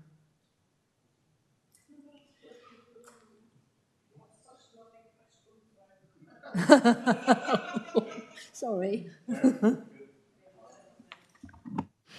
That's such a lovely question, thank you. And it's a really well-informed question, and in its being so informed kind of alerts you to the areas that any scrutiny should be looking at, because you're absolutely right. Child protection is often an edge of care activity. So we look at that very closely to think about our, it's not great language, but think about our pipeline of young people who may otherwise be becoming looked after if we don't do something intensively in that moment.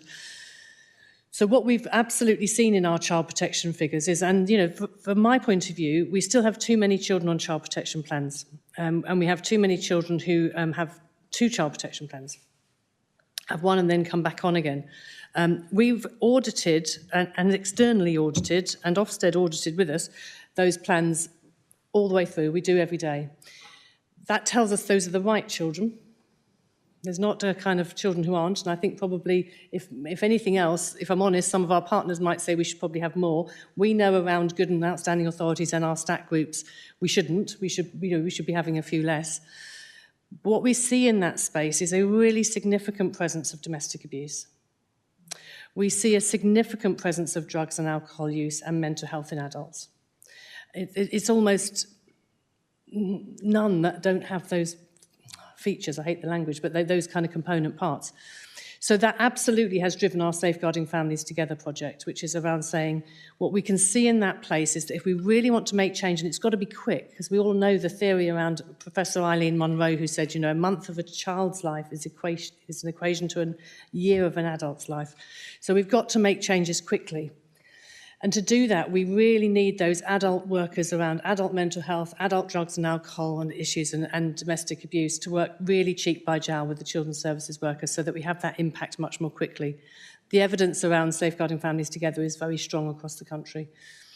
So those are the features. I think what we see is the other bit that really makes the biggest change, and this is the bit that's harder to evidence, but we just know it when we see it, and we see it a lot, is the impact of that relationship. And so what I see in some of the work that my staff do is extraordinary. The depth of the relationship they build with families, the ways in which they work so intensively to be able to support people to make those changes. We know there are no easy, quick solutions to managing your way out of a domestically abusive relationship. We understand the real importance of working with all of the parties there. There are some really straightforward moments when some families are saying, we're going to separate and that individual who's been abusive isn't going to be in the family anymore. That isn't very often the case.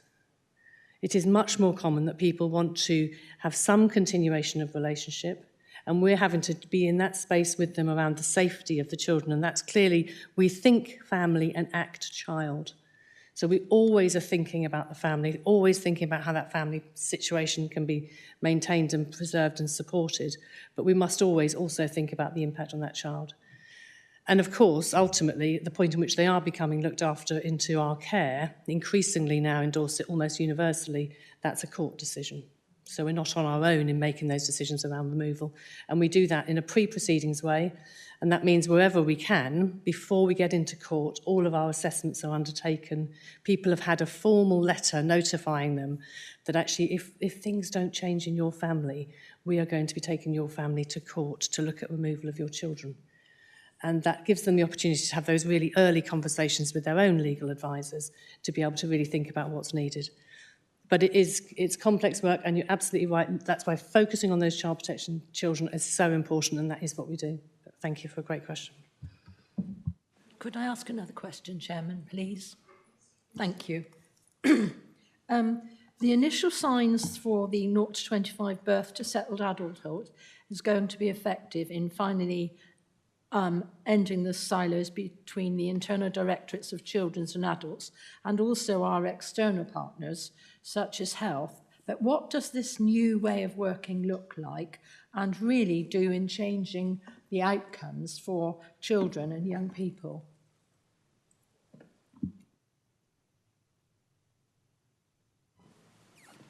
So it would be easier now, to be honest, lazy to simply talk about a new service design within our own departments. But that's absolutely part of our criteria, but it's not really the most important part. I think what we've already changed is that ambition to talk about whole life, to talk about that absolute determination to look at children who we know will need support well into their adulthood really early on. And colleagues across adults and children are doing that well now.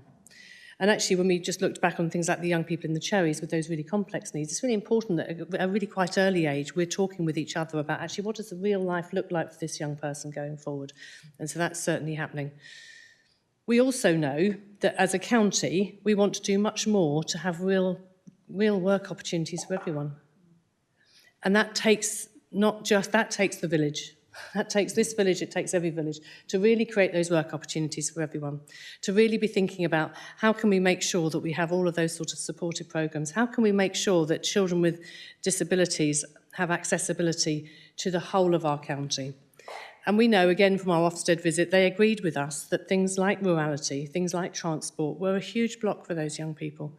So we're looking at that too. We're absolutely asking ourselves, what's the accessibility, what's the visibility of our children with disabilities and SEN in our county?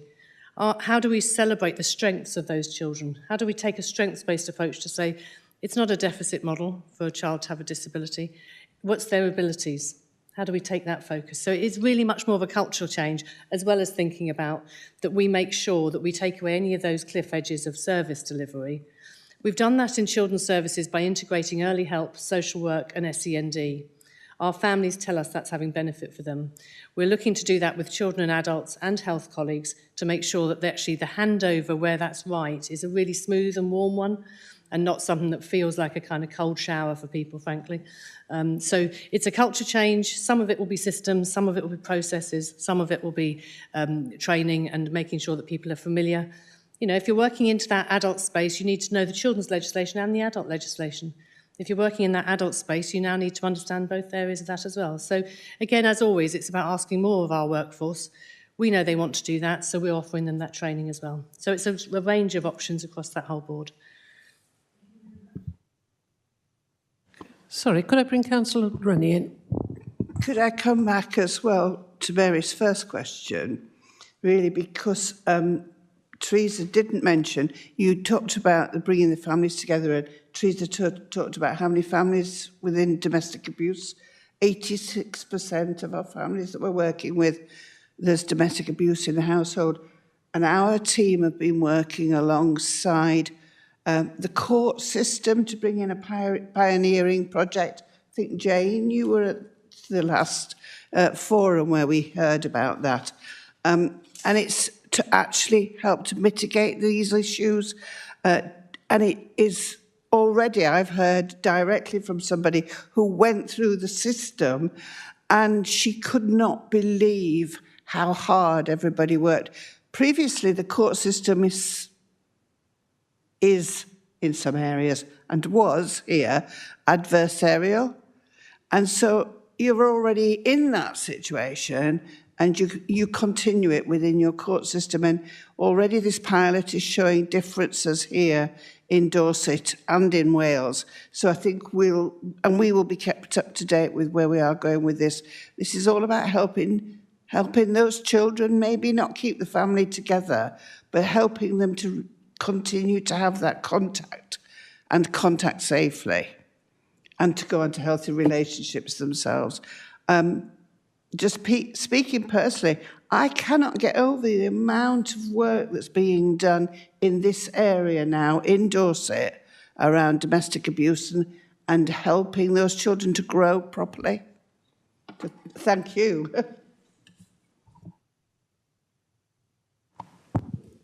Thank you. Could I have Councillor Orell now, please? Thank you, Chair. I'm actually very impressed with the report. And I'd like to acknowledge that at the start.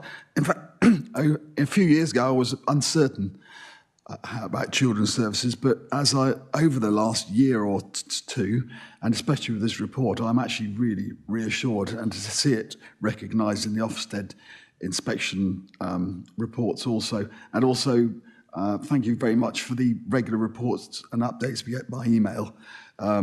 It's great to know what's going on.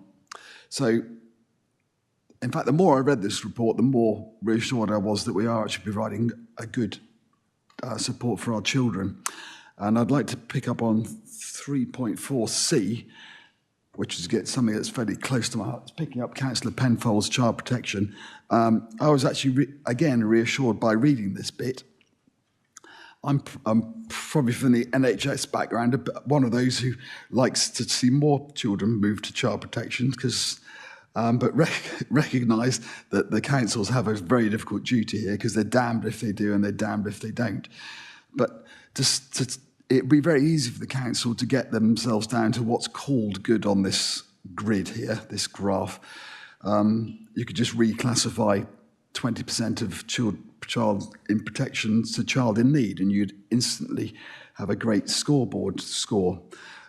But you haven't, which is great, because it means that you're putting your attention to children that actually need it. And reading further on, what you're also doing is, if they do go to child in need, you're bringing them back if they need attention. And then, even better still, you're intervening in less than 3 months. So, which I heard said, sharp forensic intervention. So I recognise that. I've seen you do it, and it's very helpful for the children, because the children should be the focus. So picking up on Councillor Penfold's point, I've had 35 years in the most deprived bit of Dorset. We ran a weekly clinic for drug and alcohol rehab, and 40% of those people that were in that very vulnerable position were imported to Dorset from other authorities and agencies, and then Dorset had to sort them out, and it has sorted them out. And there's some very vulnerable children who are now protected and will live properly fulfilled lives who would not have done so had they not come to Dorset. So it's not a question, it's just well done.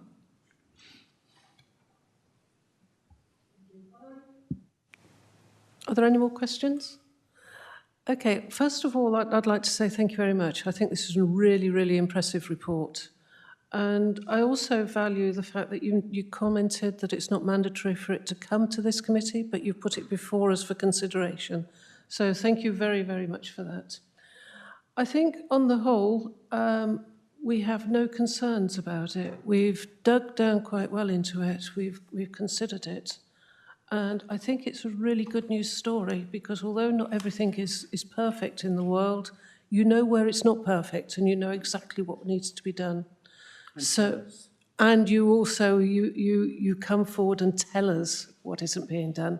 As councillors, it's often difficult to read between the lines. With your reports, we don't need to, because you tell us what's right and what's wrong, which gives us an awful lot of confidence in the work that you are doing. So if I can just thank you very much, and thank you for the committee with a discussion on this. Thank you. If we can move on to the next agenda item, please. If we can move on to the performance scrutiny. And we've got David Bonner just to give a really short report on that, I believe. Thank you very much, Chair. Good morning, committee. Bear with me a moment. I believe I can share my screen to show the dashboard.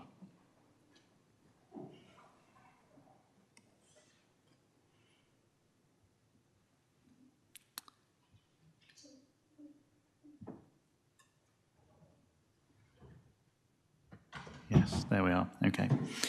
So, committee have had an opportunity to review the information in the dashboard and have a look at the areas that are flagging as outside of tolerance in the current reporting.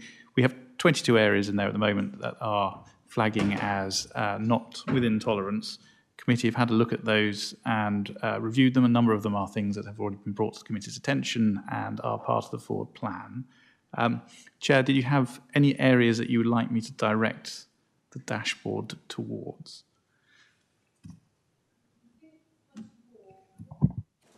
Thank you. I think, first of all, if you could go towards the HR issues and the staff turnover issues. I know I've got some of the answers on that, but I think some other answers would be quite useful. Thank you. Yep, okay. So we do have some HR items currently flagging as read. Most notably in relation to short-term sickness, the figures here reflect a period in time where we had particularly high levels of COVID absence, which is explained in the commentary and in the dashboard. However, I think committee were interested to look at the current staff turnover levels in our people directorates. So we do have slightly higher than we would like turnover at the moment. Chair, I don't know if you'd like to comment on that. Yes, I'm slightly concerned. I had an extremely good conversation with Children's Services the other day, and you've actually mentioned it earlier about staff moving from one department to the other. Staff turnover is still relatively high, or not ludicrously high, but slightly high in adults, and I think that is something we do need to keep an eye on. But I note they are in 6-month blocks, so I'm assuming that we'll be having fairly soon the next 6 months, well, the levels for the next 6 months. Would it be possible if somebody from adults could just do a very short report to the committee and just let us know why adults is such a high turnover of stuff? Oh, it's okay. I've got somebody who can answer this here. If Councillor Somper, would you like to answer that? Sorry, if I could just come in. So I spoke to wider team this morning. I think we're not completely sure that that's an accurate representation of our turnover. So we are questioning that at the moment because it doesn't feel like that is the case. Some of the data as we tested it back with the management team. So more than happy to come back with a detailed report, but just to say there is a question mark over that at the moment. Okay, thank you. If you could come back to us, and then we'll decide whether we need to do any more work on that. Thank you. Could I just mention something as well? We did speak the other morning with Claire about the turnover in children's, and again, as she mentioned earlier on, a lot was to do with the movement between departments. But we then investigated further, and she talked about a warm handover. I liked that word, warm handover, because of course they would do joint visits to families and to households, and spoke about that at length. So we did feel a wee bit less worried about that. Okay, thank you. I think another area we were concerned about was homelessness. If you can go to the stats on that, because that seems to me the biggest thing in my mailbag at the moment. Homelessness generally, problems with B&B, well, not problems, but issues with numbers in B&B, and also the private rented sector, withdrawing from the market. I don't know, would you like to comment on that? Thank you. Thank you, Andrew. Housing and community safety. I mean, it's a complex position. I think, and what we're working on as well in terms of reports back to this committee and generally is about representing the wider picture on homelessness, because on one level we're doing pretty well keeping numbers static. They're slightly rising around numbers of people in bed and breakfast and families as well. Too many, but the numbers are static, but it masks a bigger issue and a bigger pressure around, because you'll see if the bank of performance information, the number of people presenting to us has risen quite significantly. And that's also one of the particular performance areas. The number of people we take on with a duty has risen significantly from last year. So there's a number of things we're doing about that, and I could happily come back with a more detailed report if you like, because it is a number of interventions, some of them at the front end to make sure we're preventing better, because that's the ideal solution around homelessness, is making sure the landlord doesn't evict or the mum and dad don't throw people out. It's those kind of scenarios we work very hard at doing to make sure those numbers aren't rising, because it's an issue, and it's not just hitting Dorset. It's an issue particularly acute in the southwest, actually, comparable higher than the rest of the country in terms of that level of mismatch between demand and the ability to supply. One thing I'd probably want to feature in this setting is the issue you raised, Chair, around the private rented sector and the availability of housing. That's probably our biggest headache, to be frank, because often people come to us because the landlord wants the property back and they need another property. It should be a fairly simple transaction of go on Rightmove and find something. That is particularly difficult, particularly acute, particularly in certain areas of the county. Too complex position to do justice to today, but I can try to give assurance to this committee that we are focusing pretty heavily on it. You will have heard the leader at full council mention investment within housing to get out of bed and breakfast, for example, completely, because I have the headline red mark on this particular set of performance indicators is number of families we have in bed and breakfast, for example. We're determined for that to be zero by the end of this calendar year, if not before. So there are interventions that we're needing to make anyway because of at the acute end. But what the investment piece, because we're just literally fresh from launching a restructure around the housing team to grow the number of people, number of staff, and the amount of resources that we're putting into preventing homelessness, getting the right type of accommodation, both settled and temporary, in order to tackle it. Because it is a regional and national issue that we're doing our best to get beyond. I would say in terms of a positive, I think those performance figures actually mask very, very strong performance within the team. As I say, keeping those numbers relatively low compared with how it's been experienced in other parts of the country. But more than happy to be scrutinised in more detail further later if that's of interest to the committee. Okay, can I throw that out to the committee? Is this something they would be interested in looking at?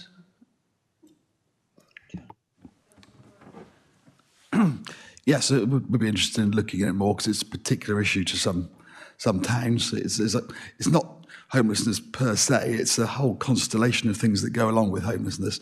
There's kind of antisocial behaviour, all sorts of mental health troubles. It all kind of mixes in together. So but it kind of focuses around homelessness. So yes, I'd love to look at it in more detail. Thank you. If that's okay, that would be really useful as and when is appropriate for it to be scheduled within this committee. Okay. Any other areas that the committee wanted to look at from the performance framework?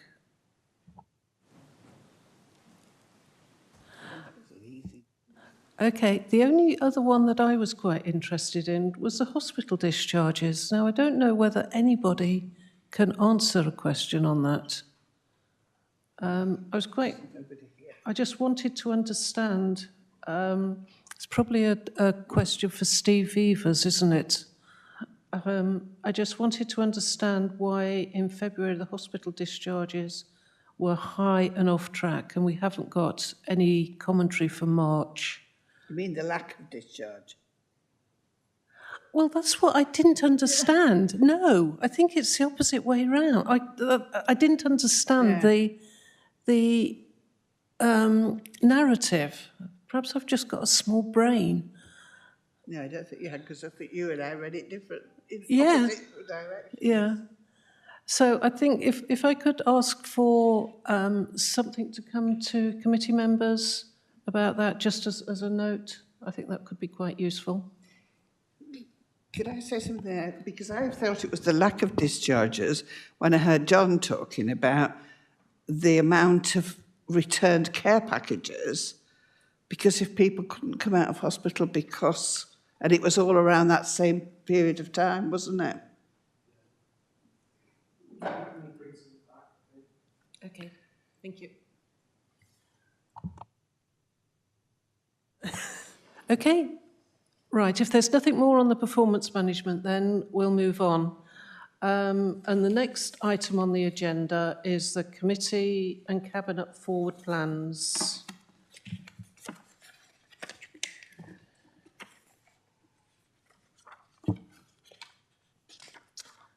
Right. Is there anything from the cabinet forward plan that anyone would like to come to this committee? I haven't had anything from the cabinet being referred in this direction at the moment, although I would welcome a lot. I've got two suggestions that have come in via emails recently. One is on the dedicated schools grant debt, which came from, I think that was Councillor Brian Heatley. He was quite concerned over how that was handled and what the debt was and why we got it and why it wasn't appearing on the budget. So I think a short paper on that would be quite useful. And I've also got a note on adult social care charges. Now, I'm not sure what that is, adult social care changes. Sorry, yeah, it's not charges, it's changes is what I've got. Is that what we're already talking about with the cost of care? So one of the areas of reform will be around fair cost of care, but it is much broader than that. So the item is really just to give an overview of what we will need to do through these reforms. So the whole programme of work that we are developing at the moment, which includes a whole range of back office changes around the care cap change, but also quality assurance and digital. So it was really to bring people up to date with what we need to do in that space of reform more generally. Okay, thank you. I think it may be worth having a conversation. Is this scrutiny or is it overview, if they're all the changes? We'll have a conversation outside of this meeting and decide which is the most appropriate committee. Sorry, Councillor Parry, did you want to come in? Just in consultation with the director there, we are conscious that the care reviews are shortly about to be published, and we may wish to bring that paper here for some, at least updated information for committee and consideration and comment, if that would be permitted. But we're a little sketchy on the exact timeline on it at the moment. We're just waiting confirmation. Okay, thank you. Yes, we'd be happy to look at that. The other things that I've got on my list actually at the moment is that we're expecting to be asked to do some work by Somerset Council on something that they're doing. They're asking for our comments, but that's on hold at the moment. We've also got BCP have contacted us and want to do some joint working on the ambulances and the ambulance trust, which we can do through our joint working protocol. So I'll keep you updated with that and how that goes, because at some time we'll be forming a subcommittee of this group to join together with BCP for some joint working. I think we've already got it within the Constitution how this can be fed back into our council and into their council. So I think the procedures are in place, it's just one that we haven't tried yet. And the other one is that we've got a healthcare quality audit. Now, I think it was Councillor Ireland was asking about these. So we have got a healthcare quality audit in. It needs to be looked at within the next 2 to 3 weeks. Now, the working group we had for that are Councillor Ireland, Councillor Rennie, Councillor Orell. Now you're back on. I hope you still like to carry on doing that. Oh, okay. Councillor Rennie has just said she wasn't on it. Councillor Pipe, and myself. So it's the four of us. If anyone would like to join in this, the thing is with the care audits, they have to come to scrutiny for comment. We have to comment on them. They're often a fairly quick turnaround. They're a fairly large audit, backward looking. And it's the easiest way, I think, if we just do this through a working group and then report back to the committee as and when appropriate. So if anybody else would like to join, please feel free to let me know or volunteer now. But this will be within the next 2 to 3 weeks, because we've got to report back within a month. And that's all I've got on forward plans, unless Councillor Ireland, sorry. That we potentially have Patricia Miller here for our next meeting for the ICB setup. Just a minor, being pedantic, she's not CCG, she's the Chief Exec designate of Dorset ICS, I guess, not on paper. But can we also make sure that it's not just who's sitting in what seat, we're told, but how the new ICS will work with its partners, of which we are one. Because I was at Dorset Healthcare Governors meeting yesterday, which I'm a governor, and we had a very interesting briefing from the chairman of Dorset Healthcare about how he thought the move from a competitive, commissioning environment to a collaborative one would affect Dorset Healthcare. So I'd like to see some sort of sense of how that's going to affect us as well, from both sides, obviously from the ICS view and adult social care. Thank you. Yeah, I quite agree. I think there's such a seismic shift in what we're doing on this. There will also be members' briefings coming in. Sorry, would you like to come in?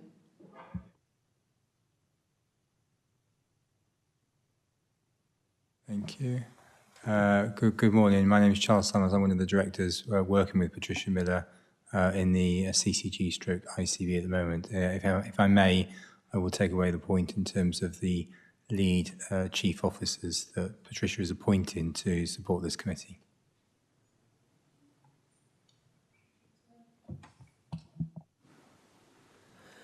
Thank you very much for that. That would be really useful.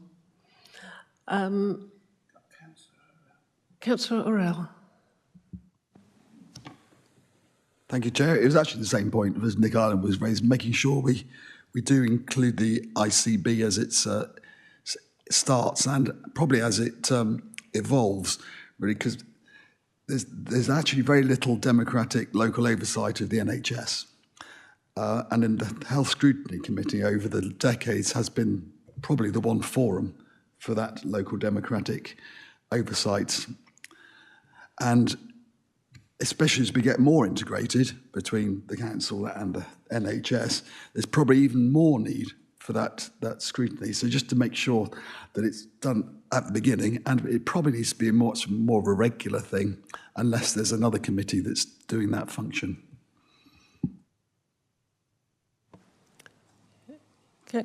Councillor Parry. Thank you, Chair. As we are discussing the ICB, I would like to make a committee aware, and I'm sure you would want to raise it with them in your considerations, that there is a requirement, a recently announced requirement, for the new ICBs to have a designated person of a sufficiently senior position in the authority designated for children and young people. And I'd want to ensure that we have a very good working relationship with that person. Thank you. I know through the scrutiny groups that I belong to that there's still ongoing concern that within the ICS there's no scrutiny function, so it's basically down to the board to decide what scrutiny function they want. But I think scrutiny, as Councillor Orell has said, scrutiny within this is vital, and we've got to keep it within there. So I think there are ongoing discussions. It'll be a while before the board is seriously up. Well, it's up and running now, but until it comes into place, and we'll keep an eye on it. Councillor Ireland. Well, the ICBS doesn't come into existence until the beginning of July, I believe, fingers crossed, but I think it's the first meeting of the Shadow Board tomorrow. Yeah. You might want to watch it online. I think it's 6 hours long. So. Apparently. I used to have a life before I did this job. Okay, if there's... Before we leave forward plans, could I bring up? Sorry, before we lead the forward plans, I have mentioned that I would like us to look at resettlement for the families coming from the Ukraine, because I'm increasingly becoming aware of the amount of work that staff in various departments are having to undertake, and will probably have to undertake a lot more for a longer period of time, because we've got over 2,200 families already. I did hear the word somewhere, and I don't know, we're expecting 500 families. Yeah, Teresa's nodding. So, and I can see families these are families arriving in trauma and having to deal with a lot when they arrive to the UK. And we may have issues with housing, the ongoing situations that happen. And plus, we've got staff seconded to help with the work as well. So I'm worried about staffing levels. We've already mentioned that with HR and David. He pointed out the staffing levels and sickness at the moment. So I'd like us to please keep a watching brief rather than a scrutiny, because nobody's doing anything that needs scrutinising. It's just, I think, being careful of our staff and their needs.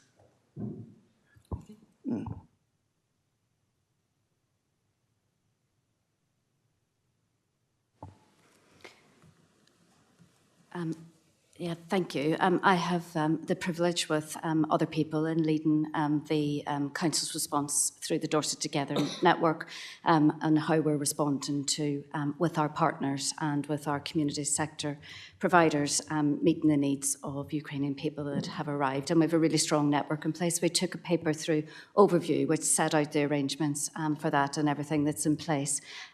We are seeing that really well managed at the moment. We're seeing quite a lot of support coming forward from the community and gathering up the information that's there as well. So a strong response, a good team in place, being able to manage it, and we're planning for the long term as well as the short term. So I can provide some assurance that it's well managed at the moment. It's well managed in terms of staff capacity. It's well managed in terms of the partnership, and we've got some longer term planning that's underway. So happy to provide further updates as it comes forward, but a reassurance really that it is not affecting capacity elsewhere, and people have got the time and the space to do this work and are doing it well. Thank you. With that, I think we can move on to the next agenda item. Okay. I'd like to move on to agenda item 11, Prevent and Channel. Now, before we start on this item, I'd just like to give a little bit of an explanation. In a lot of respects, this should be totally confidential. But I do like as much as possible to be put into the public domain as we can. So I'm going to do the first part of this paper in the public domain, which I would ask you just to restrict your comments to any of the items that aren't on the confidential papers. So please be very careful. I'll then clear the members of the public from the chamber, and then we can go into private session. So with that in mind, I'm going to hand over to Andy Frost. I have a very small brain today. No, it's because we're used to seeing them in the screen. Yeah, I know. And David Bonner has really thrown me. I've never seen him in real life before. Yeah. I always thought we were all just cutouts. If I can go over to Andy Frost to present this. Thank you. Thank you, Chair. As members will know, the Council's legally required to tackle crime and community safety. We've talked about that a lot, and that's a priority that's firmly embedded in the Council's list of priorities and corporate plan. We legally have to have a scrutiny committee that assesses that work. This is that committee. And at the last meeting, we went through our annual report, which gave a general update on the broad range of work that's being undertaken around community safety. Today, we're focusing on one specific aspect, and under Section 26 of the Counter-Terrorism and Security Act 2015, all councils are legally required to help prevent people being drawn into terrorism. So the government's prevent duty guidance sets out what councils need to do. Those things include training staff, ensuring local authority resources aren't used to provide a platform for extremists, and working with partners to understand local issues and take action to address those issues. One particular aspect of this work is Channel Panel, and the National Channel Duty Guidance 2020 sets out expectations for working with individuals identified as being at risk of radicalisation. Channel panels are multi-agency practitioner groups that basically come together when someone is identified as being at risk of being drawn into extremism, and collaboratively they work together to put support packages in place to help steer people away from extremist activity. And we are, as a council, required to identify lead officers, nominated chair and deputy chair, and coordinate those panels. So this report provides two things really, Chair. There's an opportunity for members to better understand and scrutinise the council's work in this area on a broad level, but then also in more detail, as you've mentioned. So in a moment, I will hand over to Ian Grant to run through the council's compliance with its statutory duties. And that's an opportunity for members then to ask any general questions or point about legislation, policy, processes in open session. We will, as you mentioned, then have an opportunity to go into confidential session to run through the case study which was included in today's papers and to cover any more detailed questions about local cases and themes. Thank you, Andy. Good afternoon, everybody. So for those of you who don't know me, my name's Ian Grant and I work with Andy in the community safety team at Dorset Council. So really just to sort of set the scene around sort of prevent more specifically, it's one pillar of four parts of the government's wider counter-terrorism strategy contest, and it's very much about that pre-criminal safeguarding space. So this is essentially about safeguarding individuals who are at risk of being radicalised. So the prevent duty has been in place since 2015, and as Andy mentioned, there's a number of things that we have to do as a council to demonstrate that we're compliant with that legislation.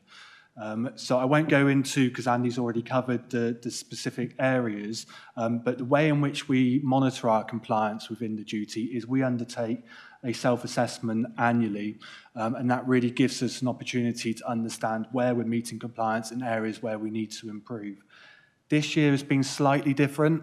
We've worked with the Home Office to pilot a new benchmarking tool, and I'm pleased to say, going through that work with the Home Office, it demonstrates that we fare well, not just in terms of our compliance, but also compared to some of our other neighbours within the sort of southwest region. So, as Andy said, if we think about some of those things where we need to, have certain things in place, I can sort of confidently say we've got a training programme in place for our staff, and we've got covenants in place for our buildings to make sure that they're not used in a way that provides a platform for people to spread radicalisation messages. We undertake annual risk assessments, and we work with our partners as well to really tackle that sort of wider prevent message. Now, part of prevent, and as Andy mentioned, an integral part of prevent is the channel panels, and these are multi-agency meetings that come together to discuss cases where individuals have been identified as being at risk from radicalisation. Now, channel panels have been in place for a number of years, but last year legislation was brought forward and carried that now puts channel panels on a statutory footing, very much on the local authority.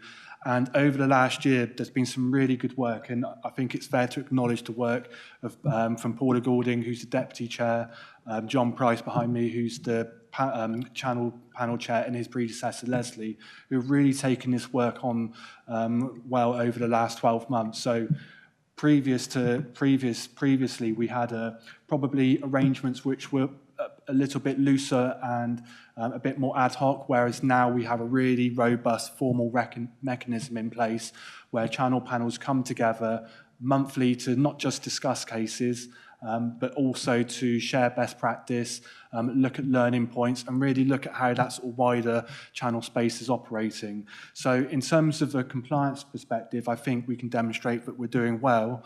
I think the challenge for us within the sort of prevent and the counter-terrorism space more generally is the fact that it is such a fast-moving picture, and it evolves all the time. So we have to really be on our toes and make sure that we are responding to, the most recent threats, the risks, and to the changing landscapes, to legislation and other things. But that's just a very quick summary of the compliance, and happy to take questions. Thank you. I think we've only got committee members left. Could I go to Councillor O'Leary for a question, please? Yeah, thank you very much. I thank the officers for the report. When Prevent was created back in 2015, it was to deal with very specific issues at the time. One of them was the threat of Islamic extremism, which at the time was very high on the radar. You had things such as the Trojan horse scandal at schools in Birmingham and elsewhere. Then we had the London Bridge attack, the murder of Lee Rigby. We've recently had the murder of David Amos. Prevent also focuses a lot on right-wing extremism. I've had issues in my own ward with that in the past, with people coming in from outside and stirring up trouble, and that was dealt with. Then, of course, we've seen hardline groups such as Combat 18, National Action, and the murder of Joe Cox by a right-wing extremist. The thing with Prevent is it's got to be kept up to date with latest threats. The American withdrawal from Afghanistan may create another spur in Islamic extremism. But what we've seen nationally and locally is things such as people running into motorways, smashing up petrol stations, trespassing onto private property. Locally, we've had the disruption of meetings, vandalism, smoke bombs, very highly charged language. And one thing that doesn't seem to be addressed by Prevent or in these reports is left-wing extremism. And I believe that we need to start looking at left-wing extremism as an actual serious threat, whether it be communist or green extremism. Extremism is a cross-spectrum problem. It's not a left-wing thing or a right-wing thing. Extremism can come in any forms. I've got two examples here locally of highly charged language calling for Tories to be burnt instead of trash. And the only cuts I support are Tory cuts, which is a photo of a guillotine. So, I mean, it shows you that there are issues on both ends of the spectrum that I think we need to really seriously look at addressing. Would you like to comment? Yes, thank you, Chair, and thank you for that question and observation. So, Prevent is a very fast-moving area, as Ian's mentioned. It should cover all aspects of extremism, absolutely. And the government do try to frequently update their guidance and keep pace with developments. On a local level, every year we work with the police and other partners to complete a local counter-terrorism local profile. So that will give us an understanding of local threats, local issues. Lots of information and intelligence will feed into developing that picture, and we'll cover every aspect of extremism and threat that we have locally. That's what we then use to develop our action plans and our responses. What I would say is it's very important for that information and intelligence that comes from communities, elected members, and others to be fed into the police and our partners to inform that picture. And there are ways of doing that through the police website, specifically around these kind of things. Happy to share the details for that with committee members after the meeting. Is that okay? Would you like to come back? Just building on that, I'm not sure whether this is a question for closed session, around how much work we do on social media and that type of thing, because there's an awful lot of hate within social media. I find it myself that people will criticise you as a councillor on social media, and then they see you face to face, and it's like being greeted by an old friend. So I don't personally take any notice. In fact, I don't even read social media these days. But I just wondered how much work and how seriously should we and do we take some of these social media posts? I can try and answer that, Chair, and I might hand over to Ian as well slightly. I think one of the things to be aware of is that there's a whole spectrum of behaviour that we're talking about here, from protesting, peaceful protesting to extremist activity as well, and everything in between. We just need to make sure that we understand what we're trying to tackle and do the right interventions with that. So community cohesion is one of the things that Council has a responsibility to look at and respond to those issues of tensions within communities. Hate crime is an issue which can also come into the category of things within social media and so on. We are looking at all of those things and trying to make sure we get the correct responses in place. But it's very important, I guess what I'm trying to get across, it's very important to understand what type of behaviour we're talking about at what time to make sure we've got the right intervention in place. Thank you. I think it would be timely. Have you got a question for the general session, or do you want to? Okay. Thank you.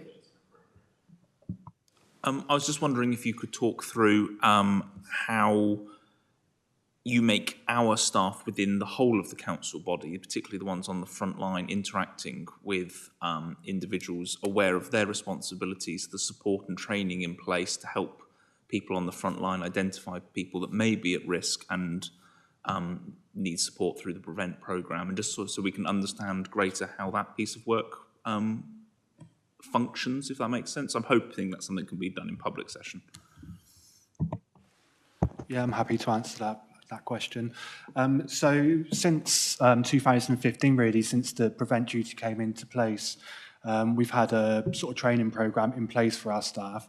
So the PREVENT aspect is actually mandatory for all of our staff, regardless of whether they're sort of frontline or not. So that's one aspect of it, and we've got material on our intranet and it sort of shares details on how people can sort of report concerns. I think one of the issues, or one of the challenges, sorry, that we've had around training is this issue of the fact that the threat and the risk are so fast changing. The training that we have is very much licensed by the Home Office, so we're very much guided on what the Home Office produce. Where we are at the moment is I've been working quite closely with the Home Office over the last several months in the development of their new training offer, and that's due to come online very shortly. And even going forward over the summer, I'll be working with them as well in the pilot of their new face-to-face training, which again is going to be another really important aspect. Obviously within the council there's staff who are going to need different sort of training requirements, so those people who are probably more involved within the PREVENT agenda have got additional training that they can undertake, and also those people within the sort of channel panel space as well. There's specific training for them. Probably I was something coming on to later, but I could probably raise it now, is that within one of the things that we're looking around our channel panel arrangements is really looking at how we can strengthen the representation. So we're looking at trying to get the Home Office to come down and do dedicated training for our panels as well. So I think we're covering it in terms of making sure that our staff are trained. I think it's just trying to keep up with that evolving picture. And I think PREVENT as a subject's probably landed, but like I said, it's just how we keep up to pace with the changing threats and other things.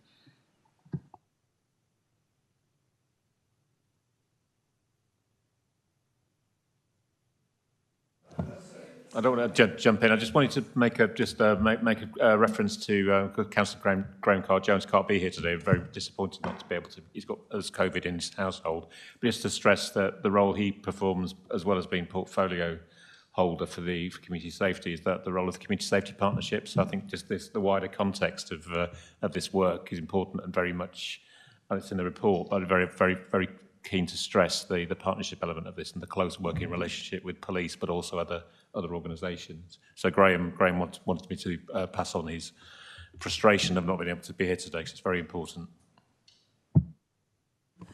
Thank you. Can I come back to Councillor Brown now? Out of the, I'm going to call referrals from our colleagues within the council, what kind of percentage turn out to be accurate referrals?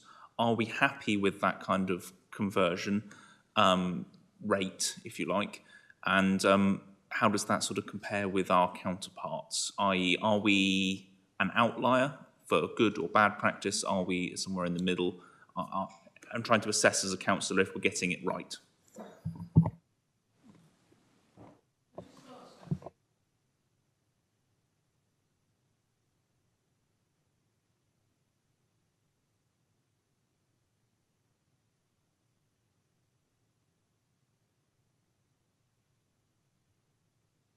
Sorry, as you say, it's a very fast-moving beast. How often is it appropriate for retraining? I just note, I don't know how often the staff are retrained, but councillors got their initial training 2 years ago, and I just wondered whether there was any in the pipeline for us again. Thank you. Yeah, so we've just agreed that the prevent training should be refreshed every 2 years. And I think it's part of that wider safeguarding training approach that the council's just recently adopted. So yeah, every 2 years. And I think actually we're in a fortunate position that the updates coming through from the Home Office are coming at a time where we actually probably need to think about a bit of a wider sort of rollout with elected members and others as well within the council. So yeah, every 2 years. Thank you. Is this a general question or is it a close? Councillor Ridout. Just a quick question. I'm a trustee of one of the Old Dorset Council youth buildings, and obviously we've got a very large youth club in operation. Do you work closely with youth providers?